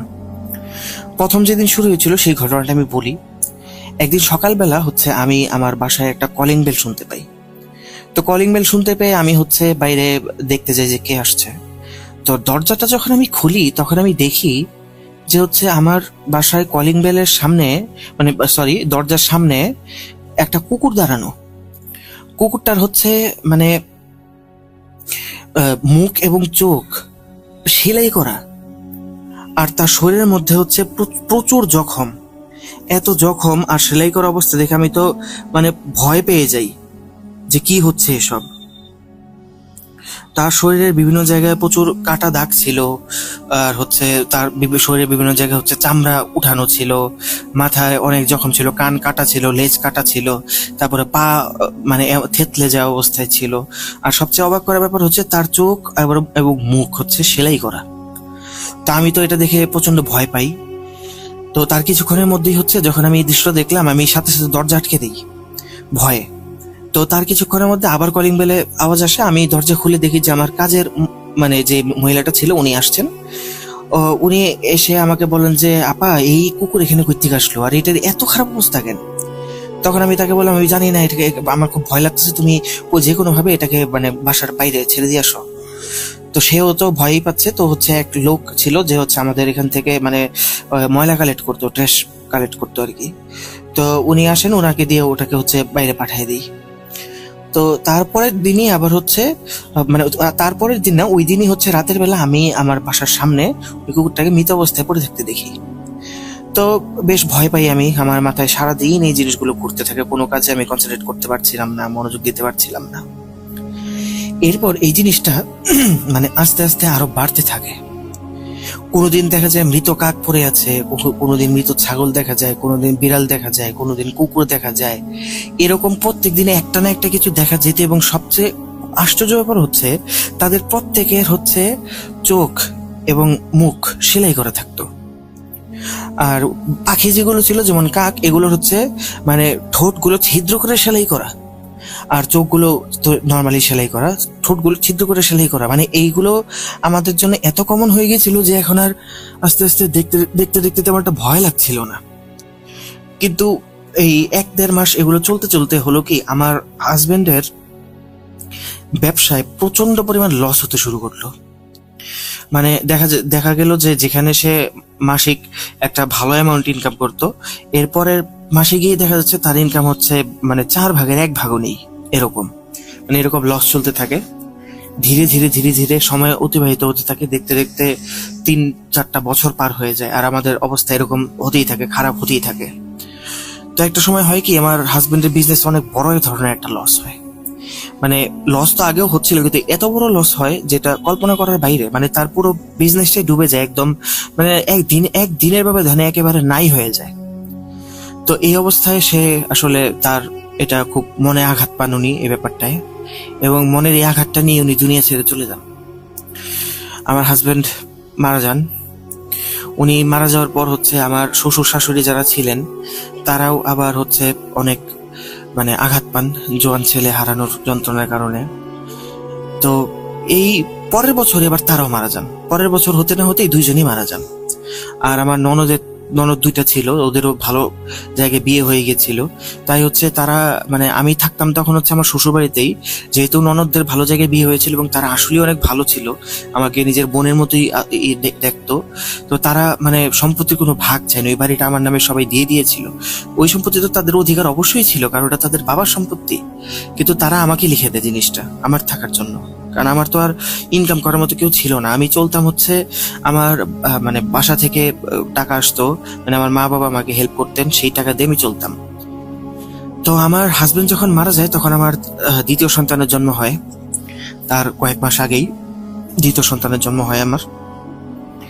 তো আমি হচ্ছে এভাবেই আমার দিনকাল কাটতে থাকে। কিন্তু এই সময়ের মধ্যে এখন পর্যন্ত ওই যে মানে চোখ মুখ সেলাই করা পশু পাখি যে মৃত অবস্থায় পড়ে থাকে বা কিছু জীবিত অবস্থায় পড়ে থাকে, এগুলো মানে বন্ধ হয়নি। যদিও এটার ফ্রিকোয়েন্সিটা অনেক কমে গিয়েছিল। মানে ধরেন যে আজ একটা পড়লো, আজকের থেকে 10 দিন পর আর একটা পড়লো, এরপরে হচ্ছে আবার 5 দিন পর এরকম। কিন্তু আগে যখন শুরু হয়েছিল তখন মানে প্রতিদিনই হতো এরকম। তো এরকম হতো কি, মানে তারা পশু পাখিগুলো সবসময় জীবিত বা মৃত অবস্থায় থাকতো না। কখনো তাদেরকে জীবিত অবস্থায় দেখতাম, আবার কখনো দেখতাম মৃত অবস্থায়, মানে বিভিন্ন সময় বিভিন্ন অবস্থায়। তো এরকম হতে হতে এক সময় হচ্ছে আমার দিনকাল এভাবে চলতে থাকে। আমার ছেলেগুলো একটু বড় হয়। আমার বড় ছেলে তখন হচ্ছে মানে SSC পরীক্ষা দিয়েছিল, আর ছোটটা হচ্ছে তখন ক্লাস 5-এ হয়তো বা পড়ে। তো এরকম হতে হতে এক সময় আমি খেয়াল করলাম কি, মানে একদিন খেয়াল করলাম আমি বাসায় এসে মানে রান্নাঘরে রান্না করছি, তো আমার ছেলে দুটি স্কুল থেকে ফিরলো। স্কুল থেকে ফিরে হচ্ছে আমার ছোট ছেলে বললো তার নাকি প্রচন্ড মাথা ব্যথা করছে, সে একটু ঘুমাবে। আমি তাকে হালকা পাতলা কিছু খাবার খাইয়ে তাকে বললাম যে তুমি ঘুমাও, আমি তোমাকে মানে 2-3 ঘন্টা পর ডাকছি দিব না। তো সে ঘুমাচ্ছে।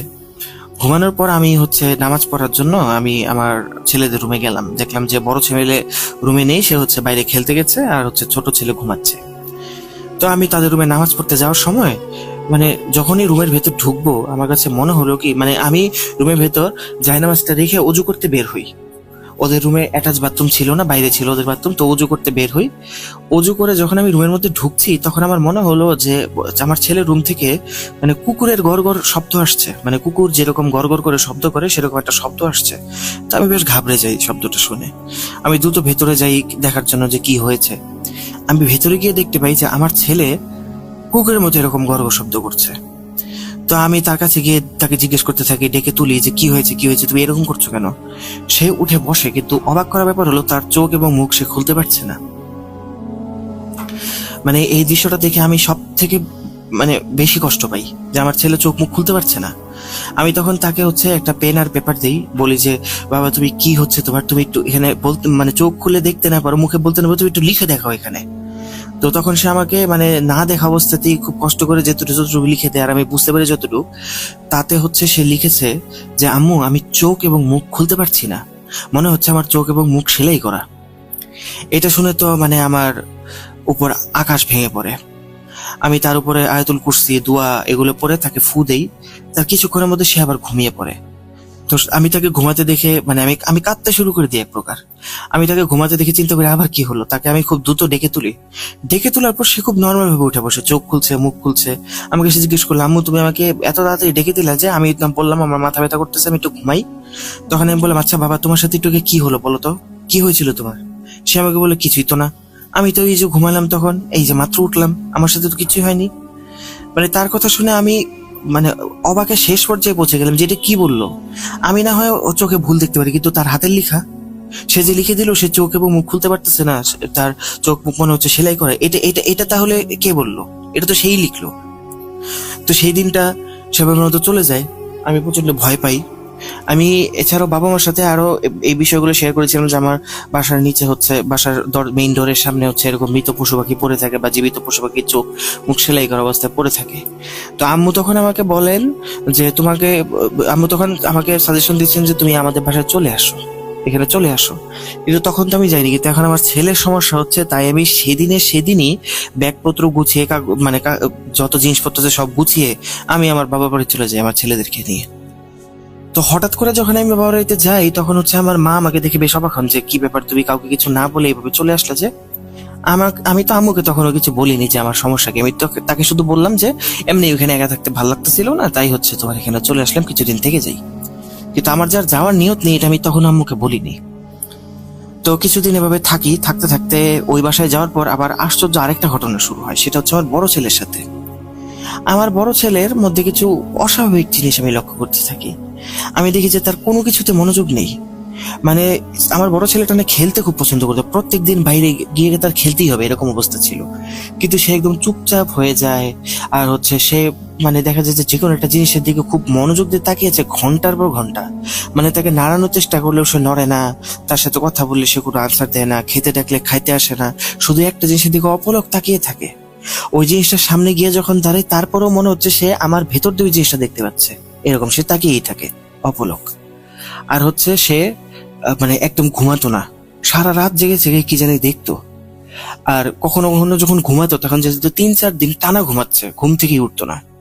এভাবে তার শরীর ধীরে ধীরে খারাপ হতে থাকে।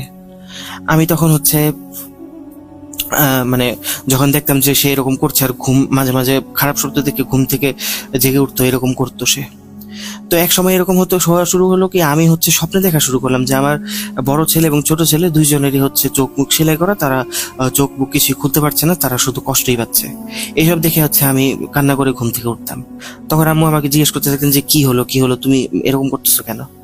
তখন এক সময় আমি আম্মুকে বাধ্য হয়ে মানে ব্যাপারটা বলেই দিই যে আসলে কি সমস্যার জন্য আমি বাসায় চলে আসছি। তো আম্মু আমাকে বলে যে মনে হচ্ছে এটা কোনো মানে জিন ঘটিত সমস্যা হতে পারে, তো আমরা এক কাজ করি, কোনো একটা ভালো হুজুর বা আলেম টাইপের কাউকে দেখাই। তখন আমি বলি যে না, আমি সবে এরকম ভাবে বিশ্বাস করি না, আমি হচ্ছে ডাক্তার দেখাবো, মানে মানসিক ডাক্তার দেখাবো, সাইকোলজিস্ট দেখাবো। তো আম্মু আমার কথায় বেশ নারাজি হন, কিন্তু তারপর আমাকে বাধা দেন না, আমি সাইকোলজিস্ট দেখাই। তো সাইকোলজিস্টের কাছে গিয়ে যখন কথা বলি, তখন আমাকে উনি বলেন যে আপনার বড় ছেলে কি ছোট থাকতে মানে এই যে চোখ মুখ বন্ধ হওয়া বা সেলাই করা এরকম কিছু কি এক্সপিরিয়েন্স করেছিল? তখন আমি বলছি যে হ্যাঁ, ওর জন্মের পর থেকে তো এরকম শুরু হতো, আমাদের বাসায় এরকম মানে চোখ মুখ সেলাই করা পশু পাখি পড়ে থাকতো, এগুলো তো ও ছোট থেকেই দেখে আসছে। তখন সে বললো যে এগুলোর ইফেক্টই হয়তো বা ওর উপরে পড়ছে, ও এই জন্যই হয়তো বা এরকম করে আছে। তখন আমি বললাম আমার ছোট ছেলের সাথেও যেরকম হলো এটা কি? তখন বললো যে এইটা কোনো সমস্যা নেই, এটা হয়তো বা ও স্বপ্ন দেখে এরকম হয়েছে, এটা কোনো সমস্যা না। তখন হচ্ছে আমাকে বললেন যে আমার ছেলেকে কিছু মেডিকেশন দিবেন, আর হচ্ছে এইসব ঠিক হয়ে যাবে দ্রুতই, অসুবিধা নেই। তা আমি ছেলেকে নিয়ে বাসায় আসি। প্রথম যেদিন আমি ডাক্তার দেখাই সেদিন রাতের ঘটনা, তাকে আমি ওষুধ খাইয়ে শুয়ে দিয়েছি, আর আমার ছোট ছেলে হচ্ছে ড্রয়িং করার জন্য পেন্সিল বক্স খুঁজছিল। তাই বললাম যে তোমার বড় ভাই রুমে যাও, সেখানে ওর মানে প্যাস্টেল কালারের পেন্সিল আছে, তুমি নিয়ে আসো গিয়ে। তো সেই ওখানে যায়, যাওয়ার পরে প্রায় আধা ঘন্টা হয়ে যায়, সেই রুম থেকে ফিরে আসে না। আমি তার হাতে কোনো কাগজও দেখিনি যে সে নিয়ে গেছে মানে ড্রয়িং করার জন্য। তো আমি বেশ অস্বস্তি অনুভব করতে থাকি। আমি তখন উঠে আমার বড় ছেলের রুমে যাই, গিয়ে দেখি আমার ছোট ছেলে ফ্লোরে অজ্ঞান হয়ে পড়ে আছে, তার হাতে রং পেন্সিল, আর আমার বড় ছেলে তার উপরে উঠে বসে আছে এবং কি কি যেন পরে তার উপরে ফু দিচ্ছে। আমাকে দেখে আমার দিকে তাকিয়ে বিচ্ছিরি একটা হাসি এবং একটা চিৎকার দিয়ে সে অজ্ঞান হয়ে যায়। তো আমি তাদের দুজনকে বিছানায় শুয়ে দিই এবং সেই রাত তাদের সাথেই আমি কাটাই। আমার বাবা মাও সেদিন সেই রুমেই ছিলেন। তো হচ্ছে আমি পরদিন আবার ডাক্তারের কাছে যাই, গিয়ে হচ্ছে ডাক্তারকে এই কথাগুলো বলি। ডাক্তার তখন বলেন যে আপনার ছেলে ছোটবেলা থেকে এগুলো এক্সপিরিয়েন্স করতে করতে সে এগুলো হচ্ছে তার মধ্যে বসে গেছে, এবং সে এখন এই ক্যারেক্টারগুলো যেগুলো মানে যারাই আর কি এই পশু পাখিগুলোর মুখ সেলাই করতো সেগুলোর মধ্যে নিজেকে হয়তো বা খুঁজে পায়, মানে সেরকম ক্যারেক্টার সে তার মধ্যে বিল্ড আপ হয়ে গেছে, এই জন্য হয়তো বা তার সাথে প্রবলেম হচ্ছে। তো ডাক্তার চিকিৎসা শুরু করেন, মাঝে মাঝে আবার হসপিটালে অ্যাডমিটও করে ফেলতেন, কিন্তু কোনো উপকার কিচ্ছু হয়নি, মানে অবস্থা আরো খারাপ হতে থাকে। আমার ছোট ছেলে তো তেমন সমস্যা হয়নি, তেমন কিছু হয়নি, কিন্তু বড়টার অবস্থা দিন দিন খারাপ থেকে খারাপতর হতে থাকে। এত খারাপ অবস্থা হয় যে সে বিছানায় পড়ে যায়, সে ফেল করে তাকিয়ে থাকে, খায় না কিছু না, কখনো ঘুমায় না, এরকম চলতেই থাকে। শরীর স্বাস্থ্য সুখে একদম কঙ্কাল হয়ে যায় সে। তো আমি মা হিসেবে এইসব মেনে নেওয়া তো আমার পক্ষে পসিবল না। তো আমি একদিন হচ্ছে বড় ছেলের রুমে নামাজ পড়তে পড়তে হচ্ছে আল্লাহর কাছে দোয়া করছি যে আল্লাহ, আমার ছেলেটাকে তুমি সুস্থ করে দাও, আর যদি ওর কপালে সুস্থতা লিখা না থাকে তাহলে এই কষ্ট ওকে ভোগ করতে না দিয়ে ওকে তোমার কাছে নিয়ে নাও। এখন আপনারা চিন্তা করেন যে আমি মা হিসেবে এরকম একটা ছেলের জন্য আমি এরকম একটা দোয়া করলাম। কেন করলাম? কারণ হচ্ছে আমার ছেলের কষ্ট আমি দেখতে পারছিলাম না। আপনারা বুঝতেই পারছেন যে আমার মানসিক অবস্থা তখন কতটা খারাপ ছিল। তো আমি দোয়া করতেই আছি, এমন সময় দেখলাম আমার ছেলে ঘুম থেকে উঠে বসে হচ্ছে আমার দিকে তাকালো। আমার দিকে তাকিয়ে তার চোখ বন্ধ, সে মুখ খুলতে পারছে কিন্তু চোখ খুলতে পারছে না, বন্ধ। আমার দিকে তাকিয়ে আমাকে বলল যে আমি একটা মহিলা কণ্ঠে বলল যে আমি একটা জিন। আমি তাকে বললাম জিন মানে আপনি আসলে কে? আমাকে পরিষ্কার করে বলেন, আপনি কে, কোন জিন আপনি? তখন সে আমাকে বলে যে এত কিছু জানতে হবে না, আমি একটা জিন, আমাকে এক জাদুঘর আপনার ছেলের উপরে পাঠাইছে, আমি আপনার ছেলের যা কিছু হচ্ছে ক্ষতি টুতি যা কিছু সব আমি করছি। তখন আমি তাকে মানে খুব রাগান্বিত হয়ে নানা ধরনের যত রকমের মানে আমি তাকে পারি অপমান করি এবং উল্টাপাল্টা কথা শুনাই তাকে, বলে যে তোর কি লজ্জা নাই? তুইও তো আল্লাহর একটা সৃষ্টি, তুই আল্লাহর আরেক সৃষ্টির সাথে এরকম কিভাবে করতে পারলি? তখন সে আমাকে বলে দেখেন বোন, আমার আসলে কিছু করার নেই, আমি বাধ্য হয়ে করছি এই কাজ। যেই জাদুকর আমাকে এই আপনার ছেলেকে কষ্ট দেওয়ার জন্য পাঠাইছে, সেই জাদুকর আমার মেয়েকে বন্দি করে রাখছে। এখন আমি যদি আপনার ছেলেকে কষ্ট না দিয়ে এভাবে তিলে কষ্ট না দিয়ে মেরে না ফেলি, তাহলে সে আমার মেয়েকেও মেরে ফেলবে। আপনার কাছে আমি একটা অনুরোধ করছি, আপনি একটা ভালো মানে হুজুরের সন্ধান করেন, তার কাছে যান, গিয়ে আপনার ছেলেকেও বাঁচান, আমার মেয়েকেও বাঁচান। সে আমার কাছে মোটামুটি কান্নাকাটি করে এই কথাগুলো বলে। আমি তাকে বলি ঠিক আছে, আমি দেখছি কি করা যায়। তখন আমি আমার মায়ের সাথে এই জিনিসগুলো শেয়ার করি। আম্মু তখন আমাকে বলেন যে আমি তো তোমাকে আগেই বলছিলাম যে এটা এই ধরনের কোনো সমস্যা হতে পারে, তখন তো তুমি আমার কথা পাত্তা দিলা না। তারপর হচ্ছে শুরু হয় আমাদের মানে হুজুর খোঁজার এক না শেষ হওয়া সফর। আমরা বহুত হুজুর, বহুত পীর সাহেব, ফকির, বহুত কবিরাজ, অনেক কিছু দেখেছি, কিন্তু কোনো লাভ নেই। অনেকে দেখা যেত যে মানে টাকা খাওয়ার ধান্দা ছিল, ভণ্ড ছিল। টাকা বড় ব্যাপার ছিল না আমার, আগেই বললাম যে আমার পরিবারের কাছে টাকা পয়সার অভাব ছিল না, আর আমিই ছিলাম আমার পরিবারের একমাত্র মেয়ে, একমাত্র সন্তান। তো টাকা পয়সা নিয়ে তো প্রবলেম ছিল না, আমি মানে পানির মতো টাকা খরচ করেছি, কিন্তু কোনো সুবিধা পাইনি। তারপর রাজশাহীর কোনো এক জায়গায় এক হুজুরের সন্ধান পাই। উনি হচ্ছে মানে লোকমুখে শুনি যে উনি নাকি জিন পালেন, উনি জিনের মাধ্যমে এই সমস্যাগুলোর সমাধান করেন। তো আমি হচ্ছে তখন আমার ছেলেকে নিয়ে রাজশাহীতে যাই। রাজশাহীতে যাওয়ার পর হচ্ছে আমি জানতে পারি যে সেই হুজুর বা পীর যেটাই বলি না কেন, উনি হচ্ছেন মানে চিল্লা করতে গেছে। তো চিল্লাতে উনি মোটামুটি 20 দিন বা 25 দিনের মতো চিল্লায় থাকবেন। তো আমরা করি কি রাজশাহী থেকে আর ব্যাক না করে সেখানে একটা হোটেলে থাকতে শুরু করি 20 দিনের মতো। তো যখন হচ্ছে খবর পাই যে মানে হুজুর ফিরে আসছেন, তখন আমরা তার কাছে যাই। তার কাছে যাওয়ার পরে আমি তাকে কিছুই বলিনি, সেই আমাকে বলতে থাকে যে আপনার বাসায় যে ওই মানে পশু পাখির মুখ সেলাই করা অবস্থায় থাকতো, কিছু মৃত অবস্থায় থাকতো, কিছু জীবিত অবস্থায় থাকতো, সেগুলোই হচ্ছে আপনার বাসায় কালো জাদু করার মাধ্যমে আসছে। কেউ আপনার উপর কালো জাদু করে সেগুলো আপনার বাসায় রেখে গেছে, এবং এই জন্যই আপনার হাজবেন্ডের বিজনেসে এরকম একটা লস হয়, এবং এই জন্য আপনার হাজবেন্ড মারাও যায়। আর হচ্ছে একটা কাক, চোখ সেলাই করা কাক পড়েছিল আপনার বড় ছেলে, সেই কাকটা যখন ছোট ছিল সে তো বুঝতো না, সে ওই কাকের একটা পশম বা হচ্ছে পালক মুখের মধ্যে নিয়েছিল, এবং সেই জন্য সেই জাদুতে আক্রান্ত হয়ে গিয়েছে। জাদু তো আপনার পুরো পরিবারের উপরেই করা হয়েছে, কিন্তু আসলে এটার বেশি প্রভাব পড়তেছে এখন আপনার ছেলের উপরে, কারণ সে ওই জাদু করা কাকটার পালক মুখে নিয়ে গিয়েছিল। তখন আমি তাকে বলি যে হুজুর তাহলে এখন আমি কি করব? তখন হুজুর আমাকে বলে আমি একটা দোয়া দিচ্ছি, এই মানে একটা কাগজে লেখা একটা দোয়া দিচ্ছি, এই কাগজটার দোয়াটা সবসময় হচ্ছে আপনারা মুখস্থ করবেন, আর হচ্ছে প্রত্যেকদিন রাতে সন্ধ্যার দিকে মাগরিবের আজানের পর, মাগরিবের নামাজ পড়ার আগে ওই কাগজটার লেখা দোয়াটা পড়ে পানিতে ফুদে ওই পানিটা আপনার ছেলেকে প্রত্যেকদিন খাওয়াবেন, একদিনও যেন মিস না যায়। এটা আপনাকে মোটামুটি 2 থেকে 3 বছর কন্টিনিউ করতে হবে, এরপর আর তেমন কোনো সমস্যা হবে না। তবে এখানে একটা শর্ত আছে, শর্ত হচ্ছে আপনাদেরকে এই দেশ ছাড়তে হবে, এই দেশে আপনারা থাকতে পারবেন না। এই দেশে থাকলে আপনার ছেলেকে আমি কেন, কেউই ভালো করতে পারবে না। তখন আমি বললাম যে আচ্ছা মানে হুজুর আসলে এই জাদুটা কে করছে, আমাকে কি বলা যাবে? তখন আমাকে বললেন যে আপনি আমাকে এত প্রশ্ন করবেন না, আপনার কোনো প্রশ্নের জবাব আমি দিতে পারবো না। আমি শুধু এইটুকুই বলতে পারবো, আপনার আজ থেকে এই সমস্যা আর হবে না যদি আপনি নিয়মগুলো মেনে কাজ করেন এবং এই দেশ ছেড়ে দেন, যত দ্রুত সম্ভব এই দেশ ছেড়ে দেন। এরপরে হচ্ছে আমি আমার সবকিছু গোছগাছ করে স্পেনে চলে আসি। এখানে আমার সিটিজেনশিপও হয়ে যায়, কারণ আমি বেশ উচ্চশিক্ষিত ছিলাম, সেখানে চাকরি করতাম, সিটিজেনশিপ সহজেই পেয়ে যাই। এবং হুজুরের কথা মতো সেই সমস্যা আমার ছেলের সাথে আর কখনোই হয়নি। এখন মাশাআল্লাহ আমার বড় ছেলে হচ্ছে ডাক্তার এবং ছোট ছেলে হচ্ছে নিজের বিজনেস দেখে, তারা সবাই খুব ভালো আছে। এবং সেই পানি আমি তাকে 3 বছর হুজুর বলছি আমি তাকে 4-4.5 বছর খাইয়েছি, এবং আজ স্পেনে আসার পরে আজ পর্যন্ত আমি কখনো আর দেশে ফিরে যাইনি। তো এই ছিল আমার ঘটনা, কখনো ভাবিনি যে ঘটনাটি শেয়ার করব voot.com আপনাদের সবার উদ্দেশ্যে। আমার বয়স হয়েছে অনেক এখনো, তারপর আমি voot.com শুনি। আপনারা হচ্ছে আমার ছেলের জন্য দোয়া করবেন, ছেলেদের জন্য দোয়া করবেন। আসসালামু আলাইকুম। তো এই কথা বলে হচ্ছে চাচি তার ঘটনা, আন্টি তার ঘটনা শেয়ার করেন। তো এই ছিল আসমা আন্টির শেয়ার করা ঘটনা। তো আশা করি আপনাদের কাছে ভালো লেগেছে। ফিরে আসবো নতুন কোনো এপিসোডে, নতুন কোনো ঘটনা নিয়ে। ততদিন পর্যন্ত সবাই ভালো থাকবেন, সুস্থ থাকবেন। আসসালামু আলাইকুম। আরও একবার আপনাদের সবাইকে স্বাগত জানাচ্ছি আমি রাসেল। আশা করছি আপনারা সবাই ভালো আছেন এবং ভালোর তলে আছেন। আমিও ভালো আছি, ভালোর তলে আছি। আমরা এই মুহূর্তে যেটা করতে চাই সেটা হচ্ছে কোনো কথা না বাড়িয়ে সরাসরি আজকের মতো বিদায় নিতে চাই। ফিরে আসবো আবারও আগামী সপ্তাহে। যদি আপনাদের এই ঘটনাগুলো ভালো লাগে তাহলে এইরকম ঘটনা আমরা আরও সিলেক্ট করব। যদি ভালো না লাগে তাহলে নতুন ধরনের ঘটনা খুঁজবো। আপনারা অবশ্যই কমেন্ট সেকশনে জানাবেন আপনাদের কথা। আমরা আজকের মতো বিদায় নিচ্ছি, ফিরে আসবো আগামী সপ্তাহে। সবাই ভালো থাকুন, সুস্থ থাকুন, মোস্ট ইম্পর্টেন্টলি voot.com সাথে থাকুন। আল্লাহ হাফেজ।